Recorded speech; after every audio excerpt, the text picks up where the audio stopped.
I walked into that courtroom feeling like a ghost invisible to the people I once called family.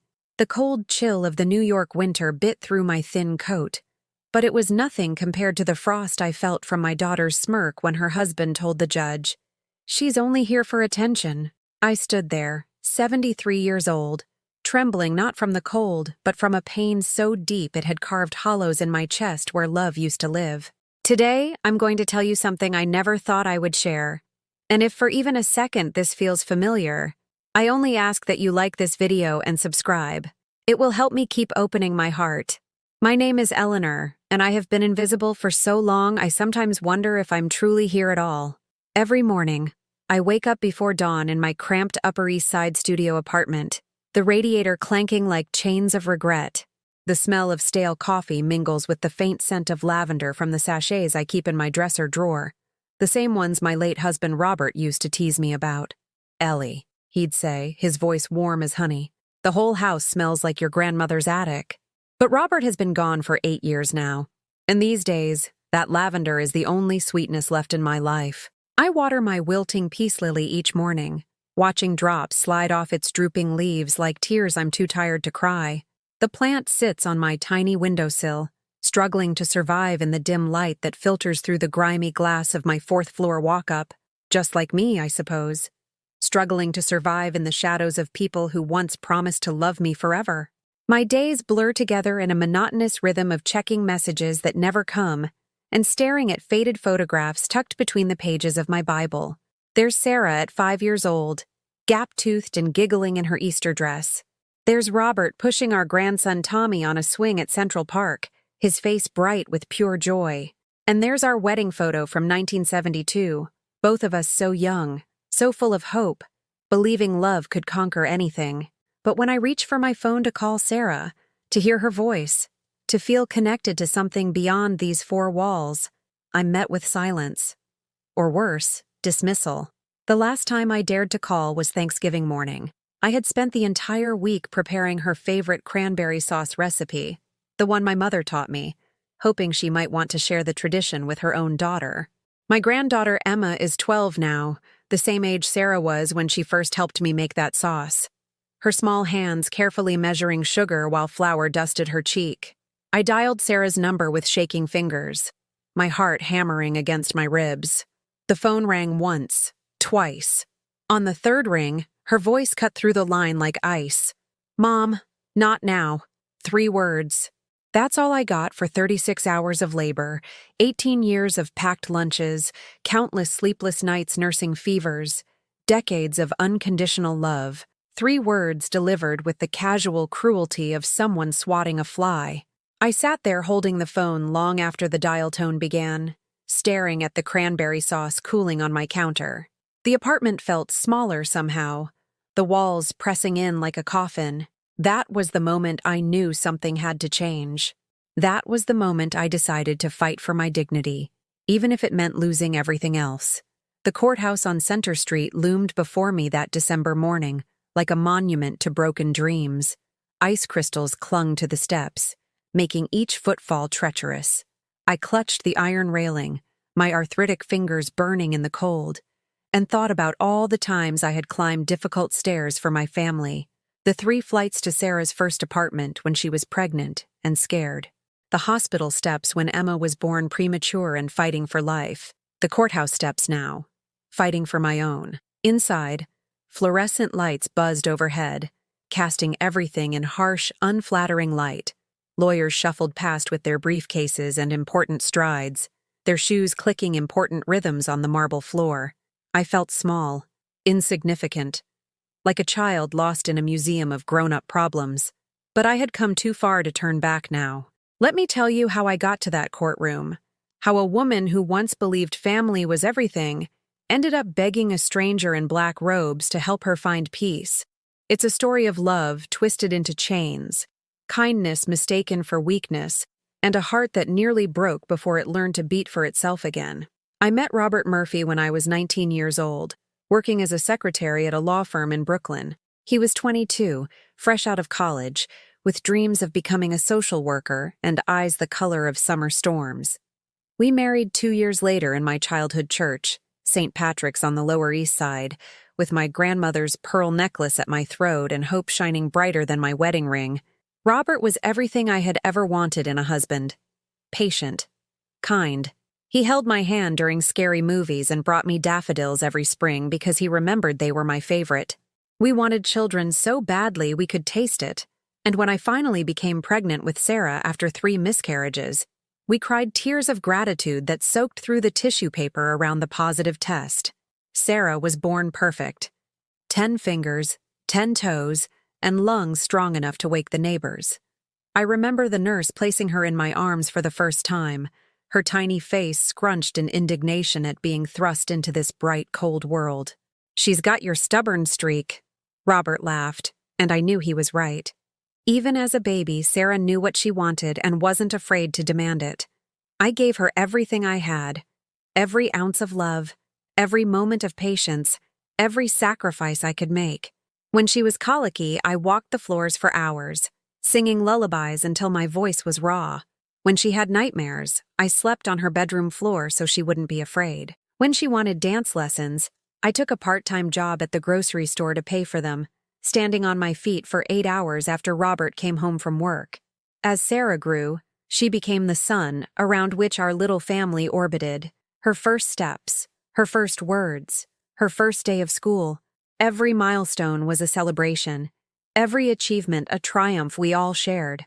Robert and I were so proud of the young woman she was becoming. Strong-willed, yes, but also intelligent and beautiful and full of life. When she graduated high school, we threw her a party in our tiny backyard, stringing lights between the oak tree and the fence. Half the neighborhood came.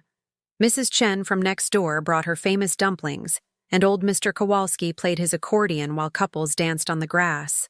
Sarah wore a white sundress and laughed until her cheeks hurt, and for one perfect evening, the world felt exactly as it should be. College was harder. The tuition at NYU was more than we could easily afford, but Robert and I agreed that Sarah's education was worth any sacrifice. I took on more hours at the grocery store. Robert started driving for a cab company on weekends. We ate more rice and beans, fewer restaurants, no vacations. But we made it work because that's what parents do. We make it work. Sarah thrived in college, as I knew she would. She studied business and made friends and discovered herself in all the ways young people should. She came home less frequently, which was natural. But when she did visit, she seemed different somehow, more distant, more critical of our simple life, our modest home, our careful way of managing money. "Mom," she'd sigh when I served leftovers for the 3rd night in a row, "why don't you just buy fresh groceries?" "Because we're paying your tuition," I wanted to say. "Because every dollar matters when you're stretching them to cover someone else's dreams." But I didn't say that. I just made her favorite spaghetti instead, and pretended not to notice the way she pushed it around her plate with barely concealed disdain. She met Marcus during her senior year, Marcus Romano, whose family owned a chain of successful restaurants in Queens, and who had never worried about stretching a dollar in his life. He was handsome in that smooth, confident way that comes from always having enough money, and he treated Sarah like a princess. At first, I was happy for her. Every mother wants her daughter to be cherished. But there was something about Marcus that made me uneasy, though I couldn't put my finger on what it was. Maybe it was the way he looked at our furniture as if calculating its second-hand value. Maybe it was how he always managed to be somewhere else when the dinner bill came. Or maybe it was simply the way he talked about money as if it were a game, as if the people who worried about it were somehow lesser than those who didn't. "Your parents are so cute," he told Sarah once, not knowing I could hear him from the kitchen. "So simple. It's like they're stuck in the 1950s. Sarah laughed, and the sound cut through me like glass. "I know," she said. "They just don't understand how the world works now." But I understood more than they knew. I understood that the world they inhabited was built on the backs of people like Robert and me. People who worked double shifts and counted pennies so our children could have better lives. I understood that their easy confidence came from never having to choose between heat and groceries, never having to explain why there was no money for class trips or new shoes. What I didn't understand yet was how completely I had lost my daughter to that world of easy money and easier judgments. The wedding was beautiful. I'll give them that. Marcus's family spared no expense, turning the ballroom of a midtown hotel into something fit for royalty. Flowers cascaded from every surface in shades of cream and gold, and the menu featured dishes I couldn't pronounce with wine that probably cost more per bottle than I made in a week. Robert and I sat at our assigned table, smiling and nodding while Marcus's relatives discussed their vacation homes and investment portfolios. We were pleasant decoration, the simple parents who had served their purpose and could now be safely ignored. Even the photographer seemed to understand this, taking perfunctory shots of us during the family portraits before focusing his attention on the glamorous Romano clan. Sarah looked stunning in her grandmother's vintage lace dress, altered to fit her perfectly. I had spent weeks working with a seamstress to make it right, and when Sarah walked down that aisle, my heart swelled with pride and love, and the bittersweet knowledge that this was the last moment she would truly belong to us. The first year of their marriage passed quietly. Sarah and Marcus moved into a beautiful apartment in Soho, far enough from both sets of parents to establish their independence, but close enough for convenient dinners when they wanted company. Sarah seemed happy, and that was enough for me. Even if I saw her less, even if our conversations grew shorter and more surface level, she was building a life with someone she loved. What more could a mother want? Then Emma was born. I'll never forget the call from Marcus, his voice tight with worry. "Eleanor, you need to come to Mount Sinai right away. Sarah's in labor, but something's wrong. The baby's coming too early." Robert and I flew through the streets of Manhattan in a taxi that moved like molasses through traffic. I gripped his hand so tightly I left nail marks, praying to every saint I could remember from my Catholic childhood. "Please," I begged silently, "please let them both be okay. I'll do anything. I'll be anyone you need me to be." Emma arrived 12 weeks early, weighing less than 3 pounds, translucent skin stretched over bird-bone limbs. She spent her first 3 months in the NICU, connected to machines that breathed for her and monitored every flutter of her impossibly small heart. Sarah was devastated, convinced she had failed somehow, and Marcus seemed overwhelmed by the magnitude of a problem his family's money couldn't simply solve. That's when I stepped in. Of course I stepped in. She was my granddaughter. My daughter was in crisis, and my family needed me. I took a leave of absence from the grocery store and practically moved into the hospital, spending 12-hour days in the NICU, reading to Emma through the clear walls of her incubator, singing her the same lullabies I had sung to Sarah decades before. Robert would bring me dinner each evening, quietly relieving me for a few hours so I could go home, shower, and pretend to sleep. But mostly, I was there, a constant presence in Emma's sterile world, willing her to grow strong enough to come home with us. The medical bills were staggering. Insurance covered some of it, but there were gaps. Specialists who didn't accept their plan, medications that weren't approved, 1,000 small expenses that added up to an insurmountable mountain of debt. Marcus's restaurant business was struggling, and Sarah couldn't work while Emma was so fragile. So Robert and I quietly stepped in again. We liquidated our small retirement savings, took out a second mortgage on our house, borrowed against Robert's life insurance policy. We didn't tell Sarah and Marcus the full extent of what we were sacrificing. We just made the payments appear to come from their insurance, covered the copays without discussion, handled the logistics so they could focus on willing their daughter to live. Emma survived. She more than survived. She thrived. By her first birthday, she was hitting every developmental milestone, a chubby, curious baby with Sarah's dark eyes and Robert's stubborn chin. The doctors called her a miracle, and I knew they were right. She was our miracle, the child we had prayed for and poured our hearts into saving.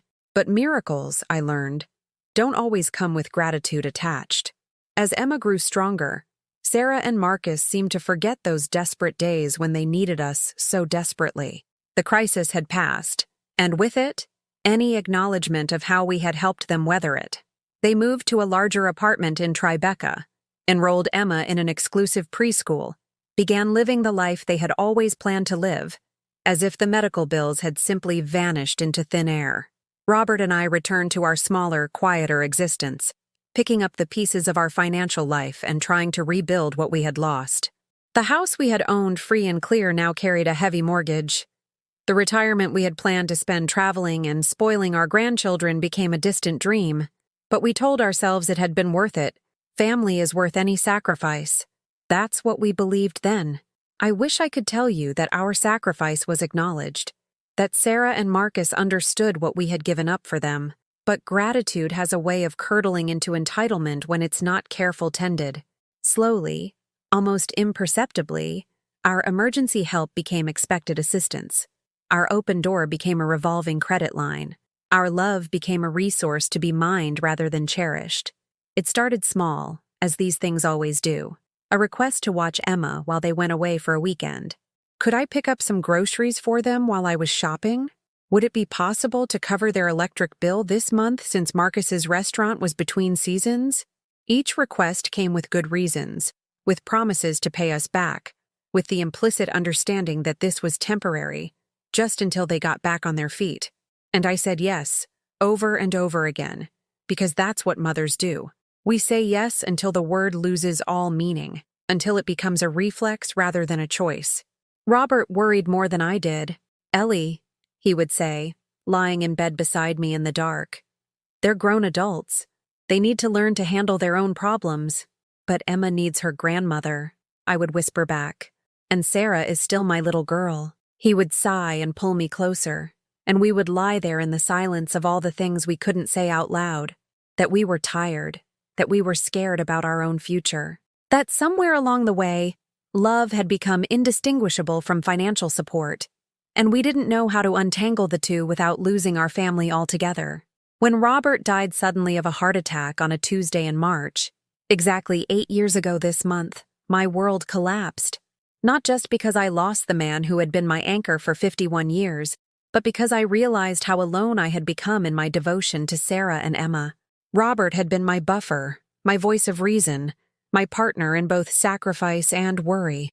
Without him, I was adrift in a sea of grief with no one to throw me a lifeline. The funeral was beautiful. Sarah cried genuine tears, and Marcus was properly somber in his expensive black suit. Emma, then only 5, clung to my dress and asked when Grandpa was coming home. The church was full of people who loved Robert. Neighbors, colleagues, old friends who remembered him as the kind man who would shovel their driveways in winter and lend tools without keeping track of whether they were returned.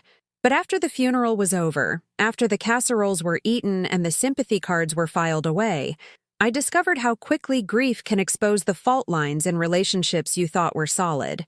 Sarah helped me sort through Robert's things, though helped might be too generous a word. She stood in our bedroom, now my bedroom, and watched me fold his shirts into boxes for charity, occasionally pointing out items she thought might be valuable. "Dad's watch is nice," she said, lifting the simple Timex he had worn for 20 years. "Marcus could use a good watch.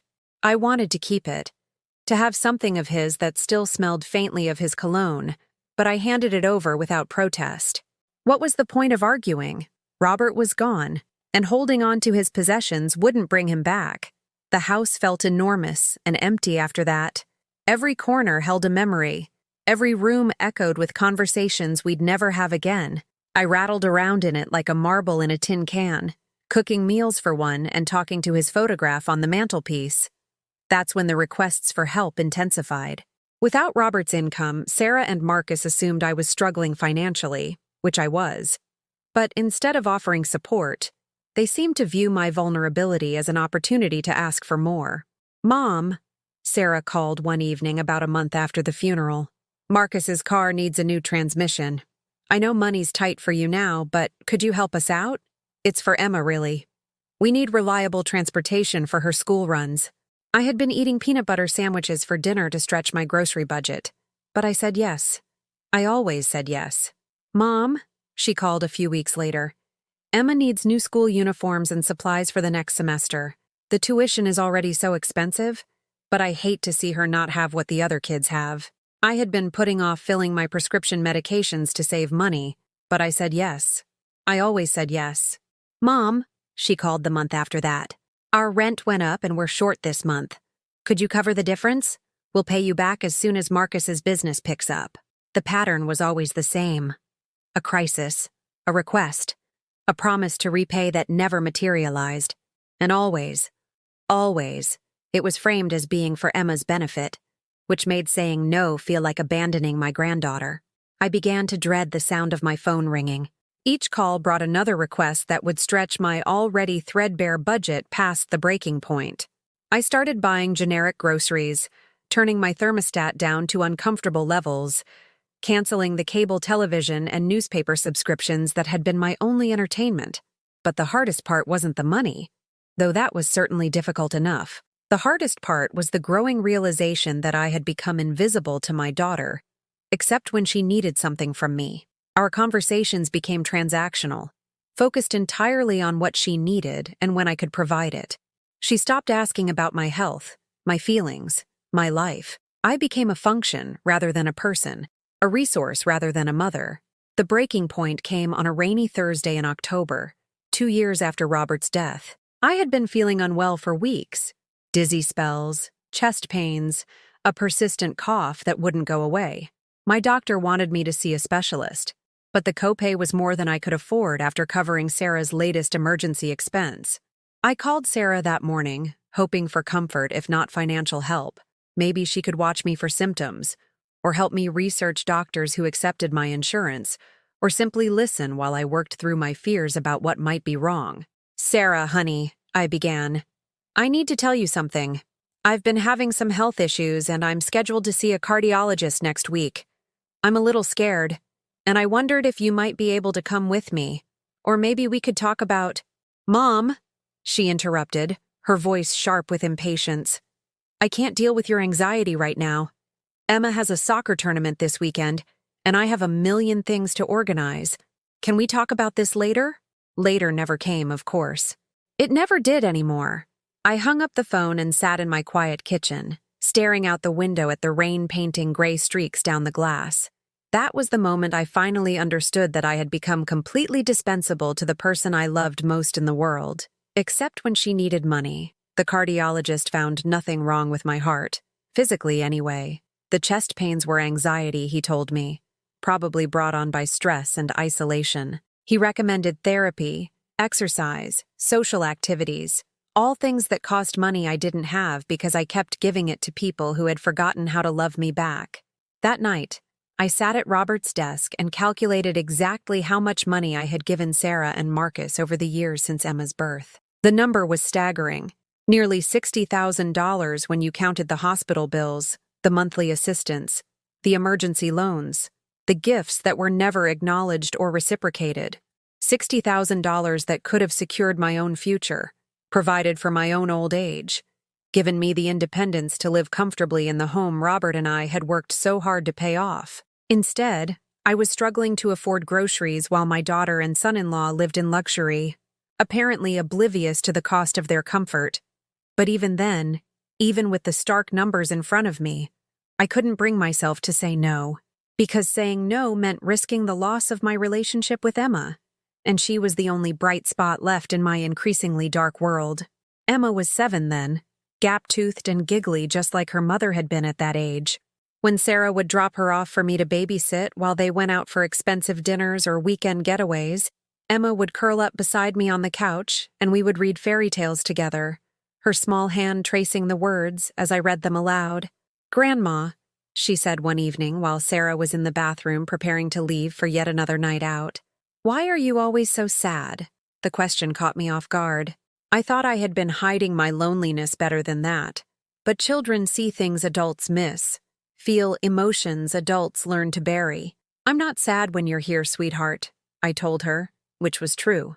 "You make Grandma very happy." She studied my face with the serious intensity that children bring to important matters. "Mom says you worry too much about money. She says rich people don't worry about money ever." My heart sank a little. Even at 7, Emma was already learning to divide the world into those who had and those who didn't, with the implicit understanding that having was better, that worrying about money was a character flaw rather than a reality for most people. "Some people are lucky enough not to worry about money," I said carefully, "but most of us have to be careful with it, because we want to make sure we have enough for the things that are really important." "Like what?" she asked. "Like food and medicine and a warm place to live." Like helping people we love when they really need it? She nodded solemnly, processing this information with the gravity of a judge considering evidence. I love you, Grandma, she said finally. I love you too, baby girl. So very much. When Sarah emerged from the bathroom, she was radiant in a designer dress I recognized from a magazine, her hair and makeup professionally done.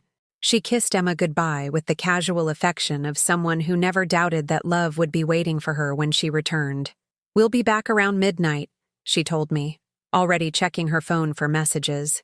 Emma's already had dinner, so just put her to bed at 8:30. Oh, and Mom? Marcus's car is making that noise again. I think it needs to go back to the mechanic. Could you maybe help us out with that this week? Another request. Another assumption that my resources existed primarily for their convenience. I looked at Emma, who was watching this exchange with curious eyes, and nodded. Of course, honey. We'll figure it out. After they left, Emma and I made popcorn and watched an old Disney movie, her head heavy against my shoulder as she dozed off during the second act. I carried her to my spare bedroom, tucked her under the quilt my grandmother had made decades before, and sat in the chair beside her bed for a long time, watching her sleep. She was so beautiful, so innocent, so completely unaware that her presence in my life was being used as leverage to keep me compliant and generous. I wondered what she would think of me when she was older, whether she would remember her grandmother as someone who loved her, or someone who was simply always available for babysitting duty. That night, after Sarah and Marcus picked up a sleepy Emma and disappeared back into their glittering life, I did something I hadn't done in years. I called my sister Margaret, who lived in Florida with her husband of 49 years. Ellie? Her voice was warm with surprise and concern. Is everything okay? You never call this late. I sat in my dark kitchen, holding the phone with both hands, and tried to find words for feelings I had been burying for so long I wasn't sure I remembered how to name them. Maggie, I whispered. I think I'm disappearing. She listened without judgment as I told her everything. The money, the requests that never stopped, the way Sarah had become a stranger who knew exactly which buttons to push to get what she wanted. The loneliness that had become so constant I barely noticed it anymore, like background noise you learn to ignore. Oh, honey, Margaret said when I finally ran out of words. You've got to stop this. You're letting them drain the life out of you. But what about Emma? If I say no, they might not let me see her anymore. And if you keep saying yes, what kind of relationship are you modeling for her? That love means letting people use you? That grandmothers exist to be walking ATMs? Her words hit like a slap, mostly because I knew she was right. Somewhere in my desperation to maintain my connection to my family, I had taught them that my love was conditional on my usefulness. I had made myself indispensable in all the wrong ways and irrelevant in all the ways that mattered. I don't know how to stop, I admitted. I don't know how to be anything other than helpful to them. You start by remembering who you were before they needed you to be their safety net, Margaret said gently. You were Eleanor Murphy, not Eleanor the ATM. You had interests and opinions and dreams that didn't revolve around making other people comfortable. After we hung up, I sat in the darkness for hours, thinking about the woman I used to be. Before Robert died, before the financial emergencies began, before I learned to measure my worth in dollars rather than dignity, I used to paint watercolors of the flowers in our small garden. I used to volunteer at the church soup kitchen every Thursday evening. I used to have opinions about books and movies and politics, opinions that Robert would listen to with genuine interest even when he disagreed with them. When was the last time Sarah had asked for my opinion about anything other than whether I could afford to help with their latest financial crisis? When was the last time we had talked about something other than Emma's schedule or Marcus's business or their endless parade of needs? I couldn't remember, and that realization was more painful than all the money they had borrowed and never repaid. The next morning, I did something radical. I bought myself a small watercolor set at the art supply store on Lexington Avenue and spent the afternoon painting the view from my kitchen window. It wasn't very good. My hands were out of practice and my eye was rusty. But for 3 hours, I was absorbed in something that had nothing to do with anyone else's needs or expectations. It felt like coming up for air after nearly drowning. That small act of creative rebellion opened a door I had forgotten existed. Over the following weeks, I began to reclaim tiny pieces of myself. I started reading again, novels I'd chosen because they interested me rather than because someone had recommended them. I took long walks through Central Park, not to save money on subway fare, but because I wanted to remember what it felt like to move through the world at my own pace. Slowly, carefully, I began to say no to some of the smaller requests. When Sarah asked me to babysit on a Tuesday evening so she and Marcus could attend a business dinner, I told her I had other plans. When she asked me to pick up their dry cleaning because it was on my way to the grocery store, I explained that I wouldn't be going in that direction after all. These were tiny rebellions, barely noticeable in the grand scheme of their expectations, but they felt enormous to me. Each no was a small reclamation of my autonomy, a quiet assertion that my time and energy had value beyond their convenience. Sarah noticed, of course. She began to push harder, to frame her requests more urgently, to remind me more frequently of how much Emma loved spending time with me. "Mom," she said during one particularly manipulative phone call, "Emma keeps asking when she can sleep over at your house again. You know how much those visits mean to her, especially since she doesn't have Grandpa anymore." The implication was clear. If I didn't accommodate their schedule, I was disappointing my granddaughter and failing to honor Robert's memory. It was expertly done, hitting every vulnerable spot I had with surgical precision. But something had shifted in me during those weeks of small rebellions. Instead of immediately capitulating, I found myself saying, "Of course Emma can sleep over. How about we plan it for a weekend when you don't need a babysitter? When it can just be about her and me spending time together?" The silence that followed was telling. Sarah hadn't been thinking about what Emma might want from our relationship. She had been thinking about what she needed from my availability. "Oh," she said after a pause. "Well, Marcus and I don't really have free weekends right now. His restaurant is so busy, and we have so many social obligations. Maybe we could work something out where Emma visits you while we handle some business?" Same request, different packaging. But now I could see the machinery behind it, the way my love for Emma was being weaponized against my growing sense of self-preservation. "Let's talk about it later," I said, a phrase I was learning to use when I needed time to think rather than react. "I want to make sure we plan something really special for her." It was such a small thing, delaying a decision for a few days instead of agreeing immediately, but it felt revolutionary, like claiming territory I had forgotten belonged to me. That winter, 3 months before the confrontation that would eventually take us to court, Sarah and Marcus attempted their most audacious manipulation yet. They asked me to co-sign a loan for $60,000 so Marcus could expand his restaurant business. "It's a sure thing, Mom," Sarah assured me over lunch at a cafe I couldn't afford, but had agreed to meet them at anyway. "The business plan is solid, and the location is perfect, but the bank wants a co-signer with property as collateral." Marcus nodded earnestly, his handsome face arranged in an expression of humble sincerity that I was beginning to recognize as his default setting when he wanted something expensive. "Eleanor, I want you to know how much I appreciate everything you've done for our family," he said, reaching across the table to cover my hand with his. "This loan would really set us up for the future. We'd finally be financially stable enough that you wouldn't need to help us anymore." It was beautifully done, I had to admit. The promise of future independence, the suggestion that one more sacrifice would end the cycle of requests, the way he used my first name to create false intimacy. If I hadn't been slowly waking up from my fog of people-pleasing, I might have signed those papers without question. Instead, I asked to take the paperwork home to review it carefully.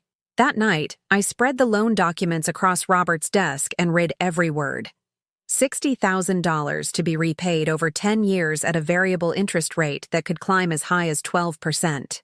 If Marcus defaulted, which his credit history suggested was likely, I would be responsible for the full amount plus penalties and fees. $60,000.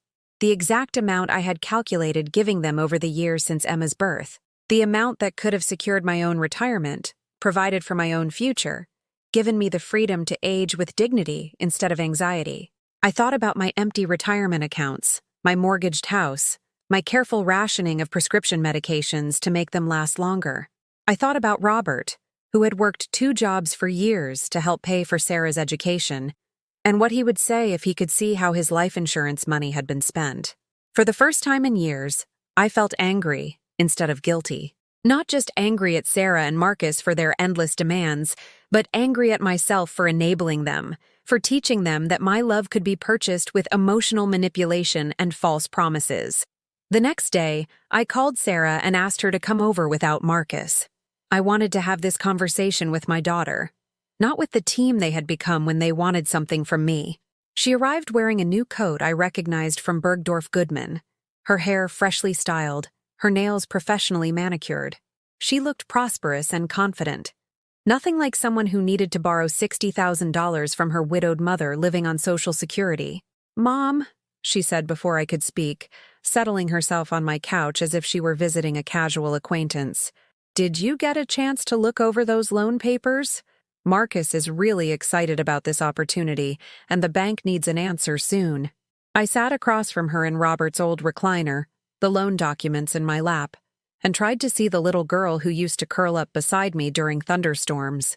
She was still there somewhere beneath the expensive clothes and practiced charm, but she felt as distant as a stranger.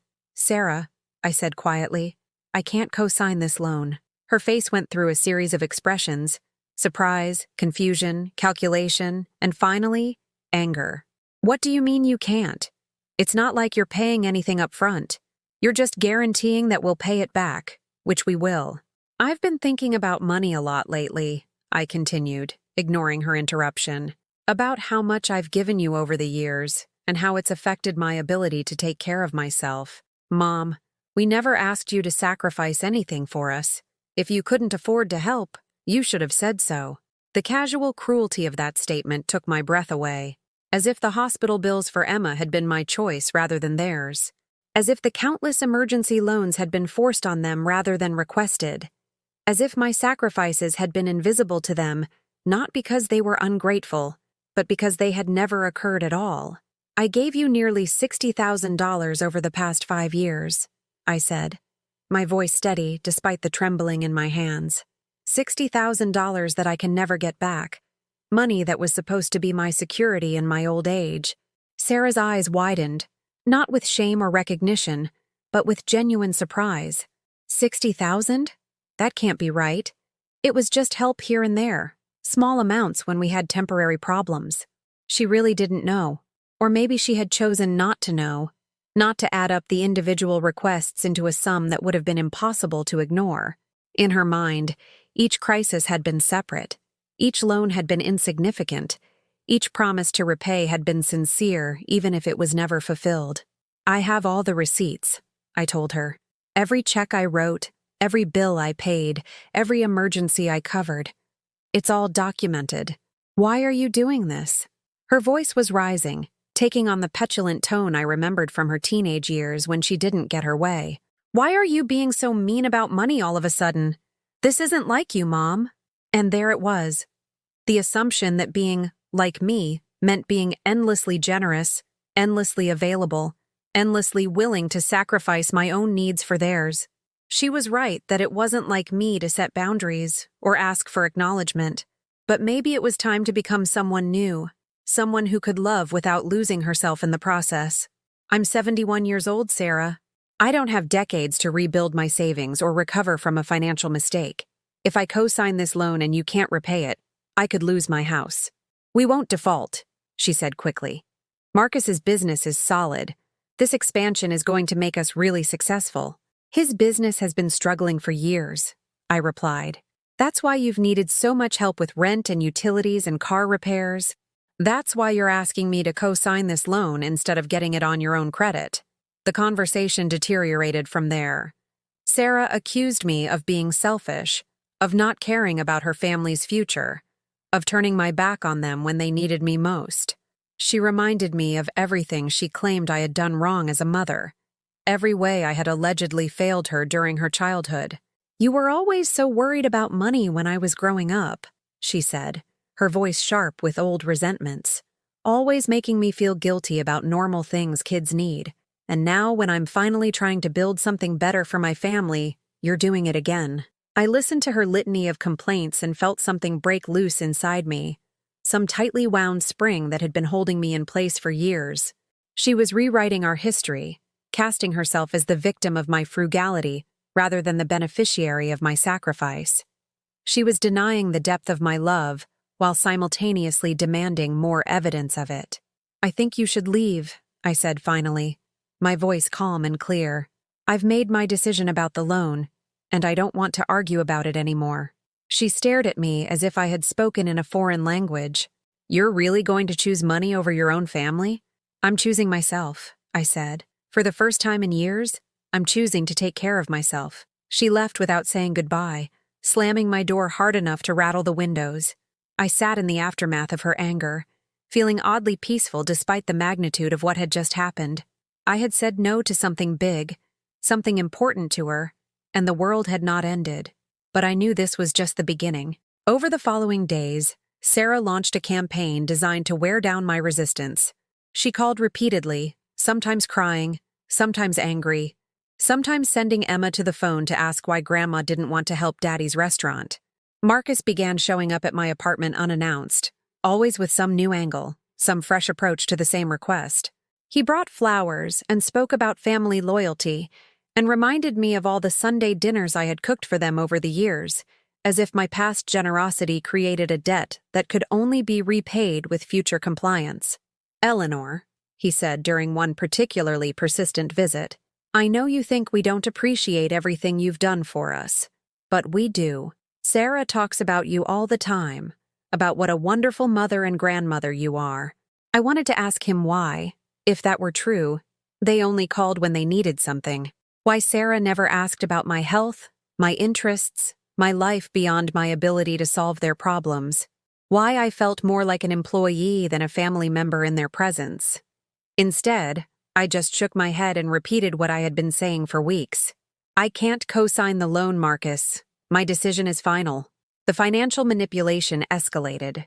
Sarah sent me a photo of Emma looking sad at her school fundraiser, with a text message explaining that they couldn't afford to buy tickets for family night because all their money was tied up in the restaurant expansion that I was blocking. This was new territory, using Emma directly as emotional ammunition. It was the one tactic I had no defense against, because my love for my granddaughter was the deepest, most vulnerable part of my heart. But even as I felt the familiar pull of guilty compliance, something in me resisted. Emma was being taught that love came with financial strings attached, that family relationships were transactions rather than bonds.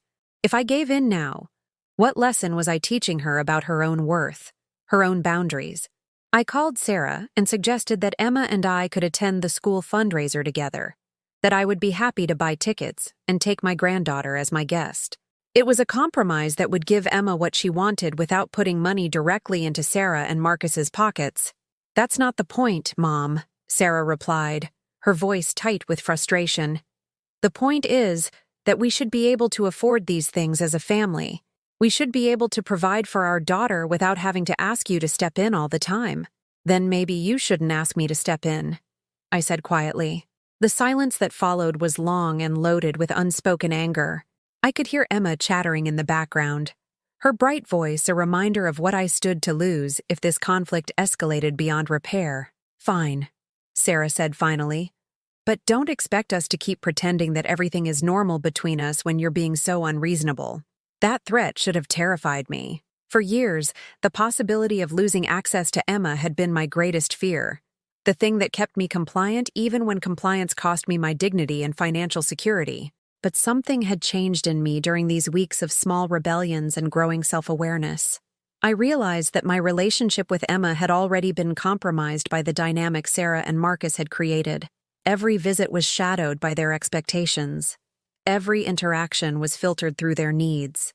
Emma was learning to see me as a resource rather than a person, just as her parents had.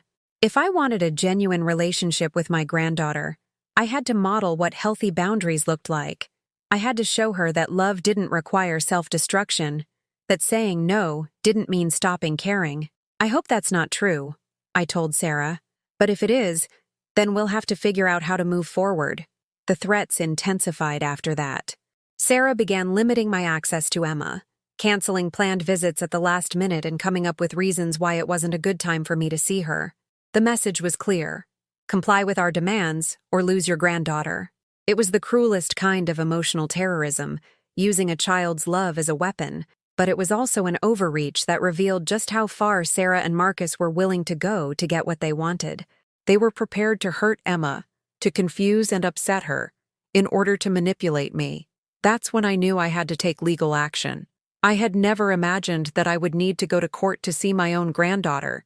The idea felt surreal, like something that happened to other families, more dysfunctional families, families that didn't love each other the way we were supposed to. But as I sat in my quiet apartment, calculating how many weeks had passed since I had seen Emma's face or heard her voice, I realized that love without respect was not really love at all. It was control disguised as affection, manipulation dressed up as family loyalty. My neighbor, Lena Kowalski, the retired teacher who lived in the apartment next door, had been watching this drama unfold with increasing concern. She was the one who suggested I talk to a lawyer about grandparents' rights, the one who held my hand while I cried about losing Emma. "Eleanor," she said one afternoon over tea in my kitchen, "you cannot let them hold that child hostage to get what they want from you. It's not good for Emma, and it's certainly not good for you." Lena had seen plenty of family dysfunction during her 40 years in the New York public school system. She understood the dynamics of emotional manipulation in ways that my sheltered, family-focused worldview had never encompassed. "But what if going to court makes everything worse?" I asked her. "What if they disappear with Emma and I never see her again? What if they keep using her as leverage until she grows up believing that's what love looks like?" Lena countered. "What kind of relationship will you have with her then?" That question haunted me for days. I thought about Emma at 12, at 16, at 25, having learned from her parents' example that family relationships were about power and control, rather than mutual respect and genuine affection. I thought about the woman she might become if she never saw anyone stand up to that dynamic, never learned that boundaries could coexist with love. With Lena's help, I found a family law attorney who specialized in grandparents' rights cases. Patricia Chen was a small, fierce woman in her 50s who listened to my story with the kind of focused attention I hadn't received from anyone in years. "Mrs. Murphy," she said when I finished explaining the situation, "I need to be honest with you. These cases are difficult. The law generally favors parental rights over grandparents' rights. But there are circumstances where the court will intervene to protect a child's best interests, especially when there's evidence of emotional manipulation." She explained that I would need to document everything: the pattern of financial requests, the way access to Emma was being controlled, the impact this conflict was having on my granddaughter's well-being. It would be invasive and expensive and emotionally exhausting, with no guarantee of success. "The question you need to ask yourself," Patricia said, "is whether you're prepared to fight for the right to have a relationship with Emma that's not controlled by her parents' financial needs." I thought about Emma asking why I was always so sad. I thought about the way her face lit up when we read stories together, unfiltered by anyone else's agenda. I thought about the woman I wanted her to become, and the example I wanted to set for her about standing up for herself when people tried to use her love against her. "Yes," I said, "I'm prepared to fight." Filing the petition for grandparent visitation rights felt like stepping off a cliff into unknown territory. I was asking a judge to intervene in my family's private business to force my daughter to allow me access to my granddaughter. It went against everything I had been taught about family loyalty and keeping problems within the family circle. But I was also asserting that Emma's need for a relationship with her grandmother was more important than her parents' desire to control the terms of that relationship. I was saying that love should not come with conditions, that family members should not be able to hold each other hostage emotionally or financially. The legal papers were served on a Thursday in November. Sarah called me within hours, her voice shaking with rage and betrayal. "How could you do this to us?" she demanded. "How could you take us to court like we're strangers? Like we're criminals?" "I tried to work this out privately," I replied. "But you made it clear that seeing Emma depends on my willingness to co-sign that loan. I won't be blackmailed into financial decisions that could ruin my future." "This isn't blackmail, it's consequences," Sarah shot back. "You want to prioritize money over family? Fine. But don't expect family privileges when you're acting like a stranger. The conversation devolved quickly from there, with accusations flying in both directions and years of buried resentments finally surfacing. Sarah accused me of being controlling and manipulative, of using the courts to get attention I didn't deserve. I accused her of taking advantage of my love and using Emma as a pawn in her financial schemes. By the time we hung up, we had both said things that would be difficult to take back. But for the first time in years, I had spoken my truth clearly and directly, without worrying about whether it would hurt her feelings or damage our relationship. Our relationship was already damaged. It had been damaged by years of one-sided giving, by the gradual erosion of mutual respect, by the transformation of family love into financial obligation. Going to court wasn't breaking something that was whole. It was acknowledging something that was already broken and trying to build something better from the pieces. The weeks leading up to the first court hearing were the loneliest of my life. Emma's birthday came and went without any acknowledgement from Sarah. Thanksgiving passed in solitude, my small turkey dinner for one, a stark contrast to the large family gatherings I had hosted for decades. I missed Emma with an ache that was physical, a hollow sensation in my chest that made it hard to breathe sometimes. But I also noticed something else happening during those quiet weeks. I was sleeping better than I had in years, no longer jolted awake by anxiety about how I would cover the next emergency expense. I was eating regular meals instead of rationing food to save money for Sarah's requests. For the first time since Robert died, I was living on my own timeline, making decisions based on my own needs and interests rather than someone else's demands. It was lonely, but it was also peaceful in a way I had forgotten was possible. Lena checked on me regularly, bringing soup and companionship and the steady reinforcement that I was doing the right thing for both Emma and myself. "Change is hard," she reminded me one gray December afternoon, as we sat in my kitchen watching snow begin to fall. "But being trapped in a bad situation is harder. You're being brave, Eleanor. Braver than you know." I didn't feel brave. I felt scared and sad and guilty about the pain I was causing people I loved, but I also felt something I hadn't experienced in years, a sense of agency, of control over my own life and future. The first court hearing was scheduled for a Tuesday in December, just 2 weeks before Christmas. I woke up that morning with my stomach in knots, second-guessing every decision that had led me to this moment. What if the judge thought I was wrong? What if Sarah and Marcus convinced the court that I was the problem, that I was trying to use legal action to control them the way they had been controlling me? But when I walked into that courthouse on Center Street, dressed in my best suit with Lena beside me for moral support, I felt something unexpected alongside my nervousness. I felt proud of myself for taking action instead of suffering in silence, for standing up for my right to love my granddaughter without conditions attached. The courtroom was smaller than I had expected, less dramatic than the scenes from legal television shows. Patricia Chen sat beside me at a wooden table, her legal files organized with military precision. Across the aisle, Sarah and Marcus sat with their own attorney, a young man whose expensive suit couldn't quite mask his inexperience with family law. Emma was not there, of course. She was at school, blissfully unaware that adults were arguing about her future in a sterile room filled with strangers. I hoped she would never have to know about this day, that we could resolve our differences and return to being a family without her ever learning how close we had come to permanent fracture. When the judge called our case, I felt my heart hammering against my ribs. Judge Williams was a middle-aged black woman with kind eyes and a no-nonsense demeanor that suggested she had seen every kind of family drama and wouldn't be impressed by performances or manipulation. Patricia presented my case clearly and professionally. She outlined the pattern of financial requests, the way access to Emma had been restricted when I declined to co-sign the loan, the importance of maintaining stable relationships between children and their extended family members. "Your Honor," Patricia said, "Mrs. Murphy is not asking for custody or primary parental rights. She's simply asking for the court to ensure that her relationship with her granddaughter is not held hostage to her daughter's financial demands." Sarah and Marcus's attorney painted a very different picture. He portrayed me as an interfering grandmother who was trying to use the courts to control their parenting decisions. He suggested that I was financially manipulative, that I had used money to maintain inappropriate influence over their family, and that I was now seeking legal remedies because they had finally established healthy boundaries. Mrs. Romano has every right to limit her daughter's exposure to family members who create stress and conflict, he argued. Grandparents do not have an absolute right to access their grandchildren, especially when that access is contingent on financial support.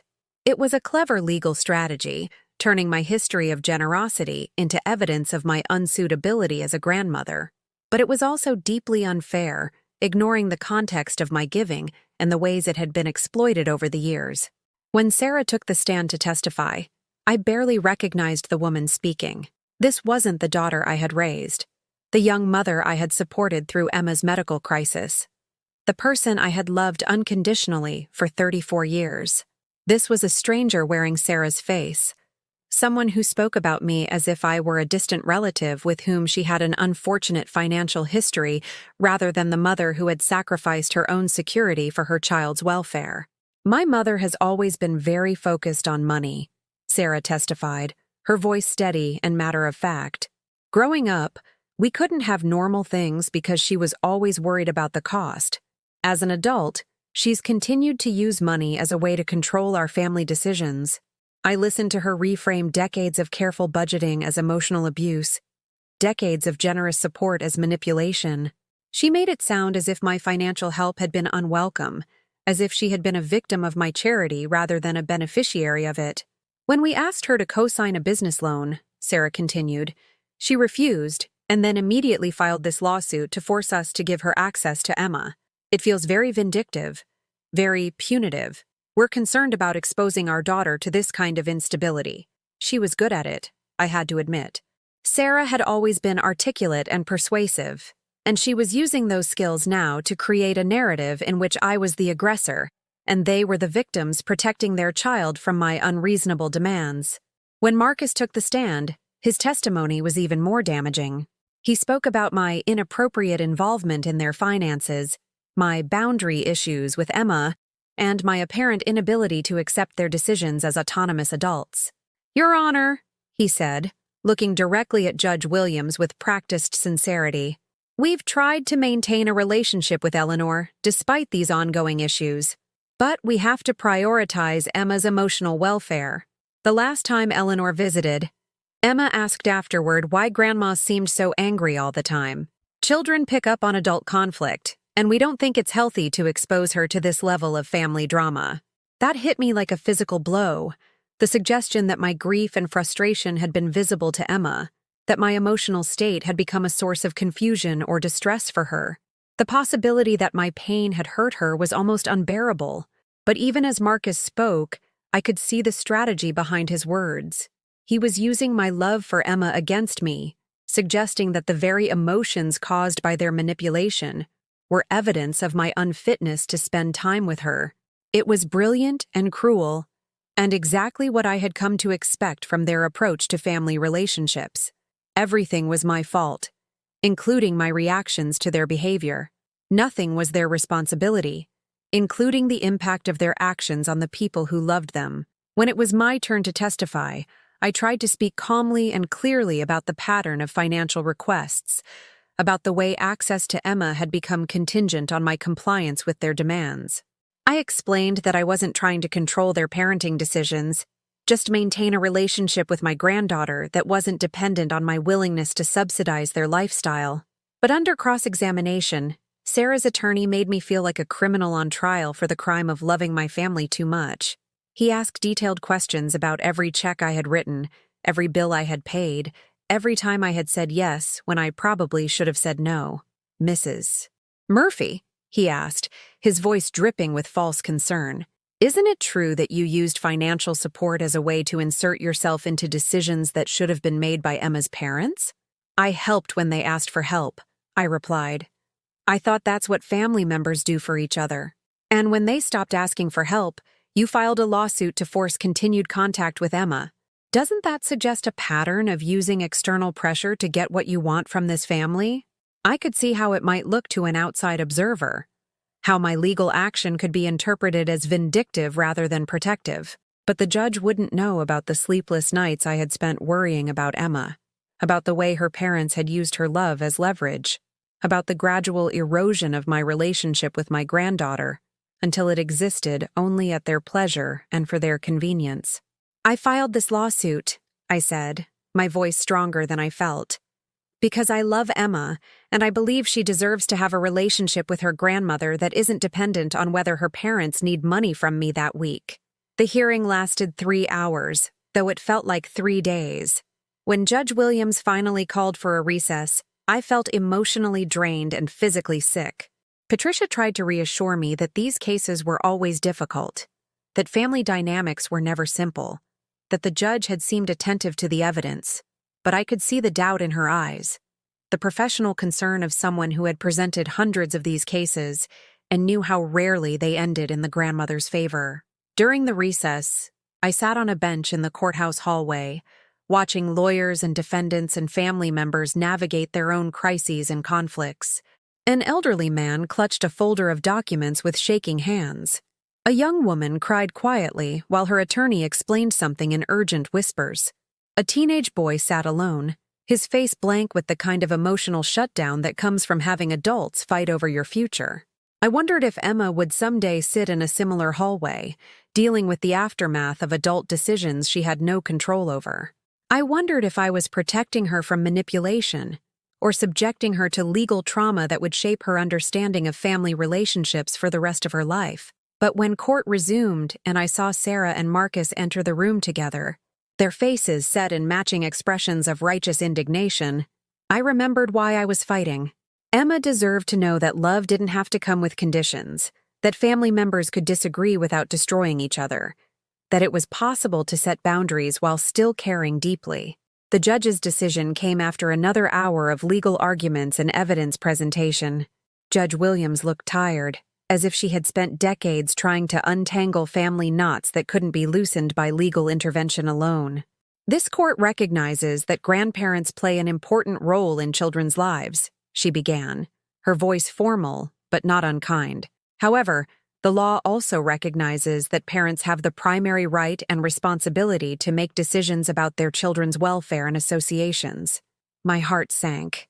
I could hear the "but" coming, the careful legal language that would explain why I had no right to see Emma unless Sarah and Marcus decided to allow it. "That said," Judge Williams continued, "the evidence suggests that access to the minor child has been restricted, not because of legitimate concerns about the child's welfare, but as leverage in ongoing financial disputes between the adults involved."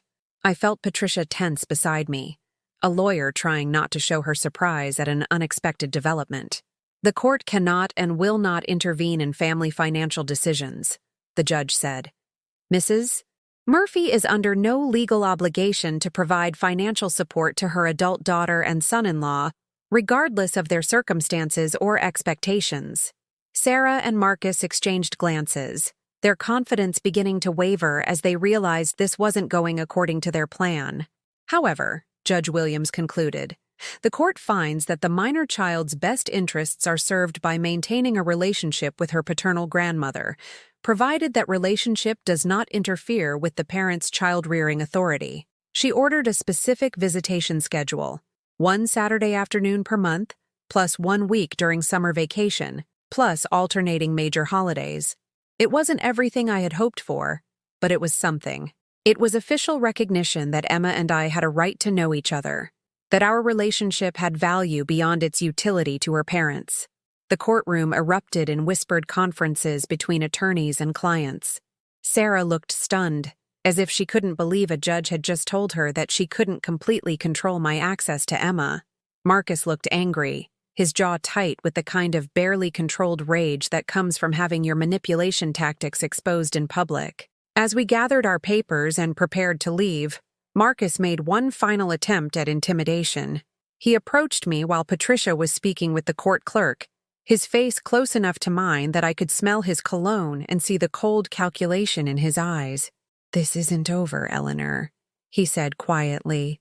"You might have won this battle, but we'll see who wins the war. Emma's going to grow up knowing that her grandmother cared more about being right than about keeping the family together."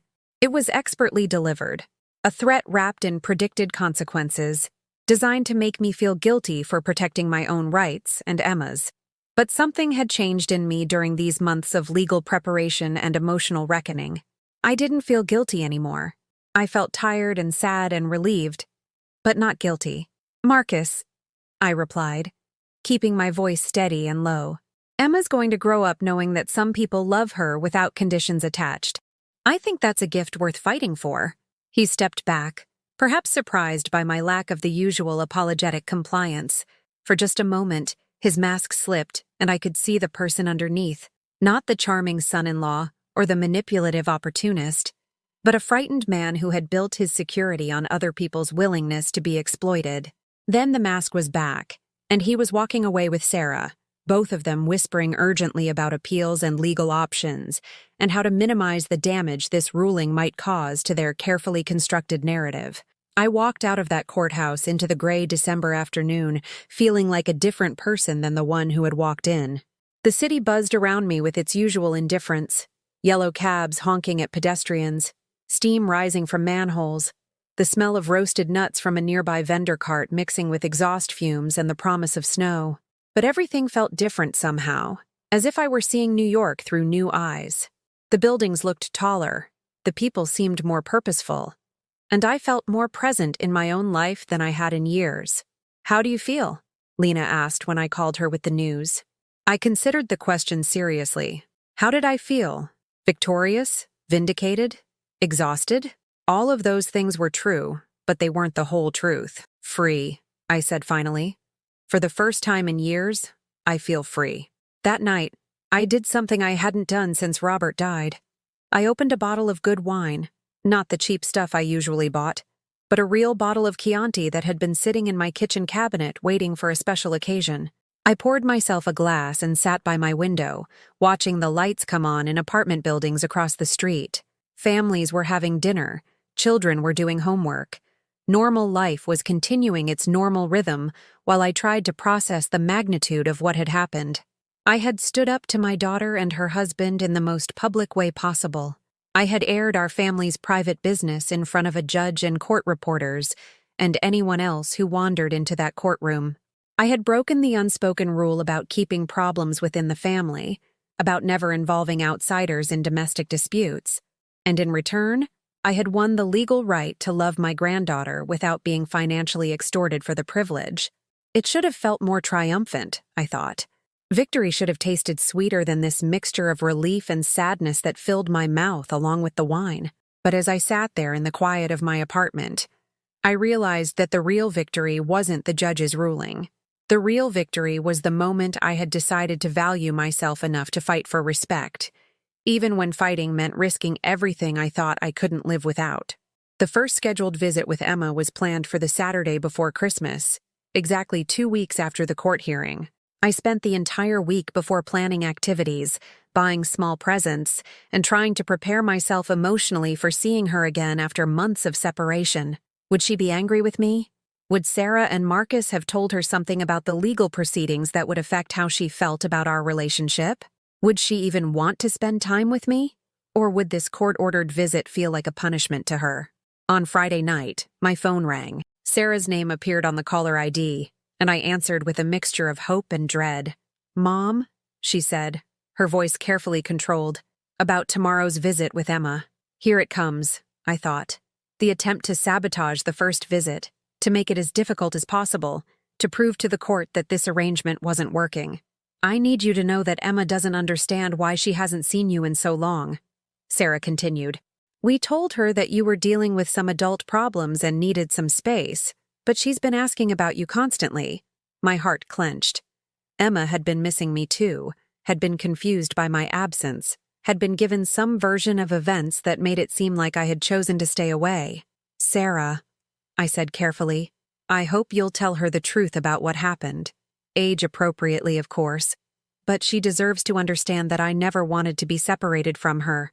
There was a long pause before Sarah spoke again, and when she did, her voice was different somehow. Smaller, less certain than the confident testimony she had delivered in court. "Mom," she said quietly, "did we really ask you for $60,000 over the years?" The question caught me completely off guard. After months of denial and deflection, after testimony that portrayed my financial help as unwelcome manipulation, she was finally asking for the truth. "You want to see the receipts?" I asked. "No," she said quickly. "No, I believe you. I just didn't realize it was so much. Each time seemed so small, so temporary. I didn't add it up. For the first time since this entire conflict began, I heard something in my daughter's voice that sounded like the child I had raised.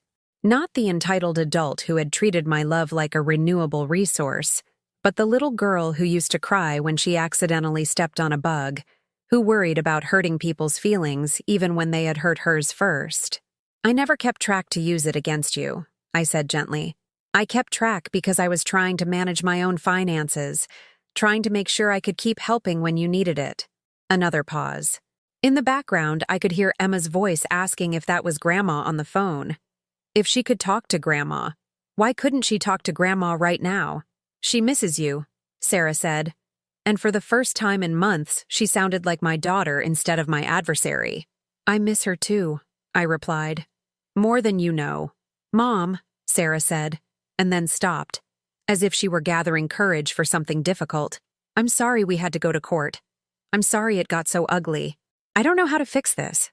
It wasn't a complete apology, and it didn't address years of taking me for granted or the cruelty of using Emma as leverage, but it was acknowledgement that something had gone wrong between us, that the conflict had cost us all more than we could afford to lose.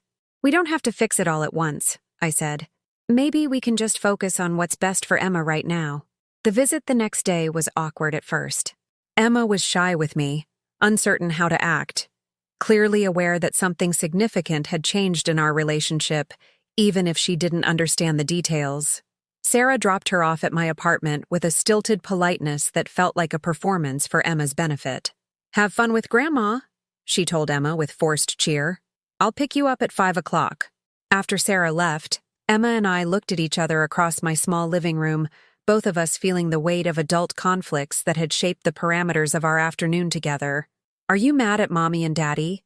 Emma asked finally, her 8-year-old directness cutting through all my careful preparation for this moment. "No, sweetheart," I said, sitting down on the couch and patting the cushion beside me. "Sometimes grown-ups have disagreements about important things, and it takes a while to work them out. But I'm not mad, and I love you very much. Mommy said you were sad about money," Emma continued, curling up beside me with the casual intimacy I had missed so desperately.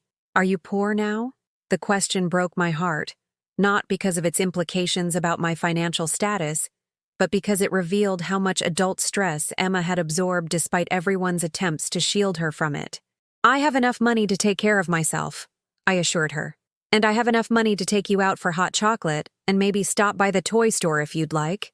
Her face lit up with the kind of uncomplicated joy that only children can access, and for the first time since this whole ordeal began, I felt purely happy. This was why I had fought so hard, why I had risked everything to maintain this relationship. Not because I needed Emma to love me, but because she deserved to know that someone loved her without conditions, without expectations, without hidden agendas. We spent the afternoon ice skating at Rockefeller Center, something I hadn't done in decades but that Emma had been wanting to try. I was terrible at it, clinging to the wall and shuffling along while 8-year-olds zoomed past me with casual grace. But Emma was patient with me, skating backward while holding my hands, giving me instructions with the serious concentration of a professional coach. "Grandma, you're doing great," she encouraged me as I managed to glide 3 whole feet without falling down. "You're already better than Daddy was when he tried it." Later, warming up with hot chocolate at a nearby cafe, Emma chattered about school and friends and all the things that had happened in her life during our months of separation. I listened with the kind of focused attention that adults rarely give children, storing up these details like treasures, grateful beyond words for the simple privilege of knowing what was happening in her world. "Grandma," she said as we were getting ready to leave, "will I get to see you again soon? Not just when Mommy says it's okay?" The question revealed so much about how this conflict had affected her, how she had learned that access to people she loved could be controlled by adult decisions she didn't understand. "Yes, baby girl," I promised her. We're going to see each other regularly now. Once a month for sure, and maybe more often if we can work it out with your parents.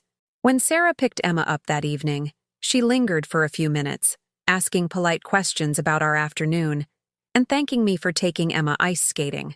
It felt like play acting, both of us performing normal family interactions for Emma's benefit, but it was better than the open hostility that had characterized our recent exchanges. She had a wonderful time, Sarah said as Emma gathered her coat and backpack. She's been talking about going ice skating for weeks. She's a natural athlete, I replied, much more coordinated than her grandmother. Sarah smiled, and for just a moment it was a real smile instead of a diplomatic one. She gets that from Robert, she said. He was always good at sports. The mention of Robert hung in the air between us, a reminder of better times when we were united in our love for the people who mattered most to us. I wondered if Sarah missed those days too, if she sometimes wished we could return to being the close family we used to be before money and expectations complicated everything. But that conversation would have to wait for another day. For now, it was enough that Emma was happy, that our relationship was protected by law, if not yet restored by mutual understanding.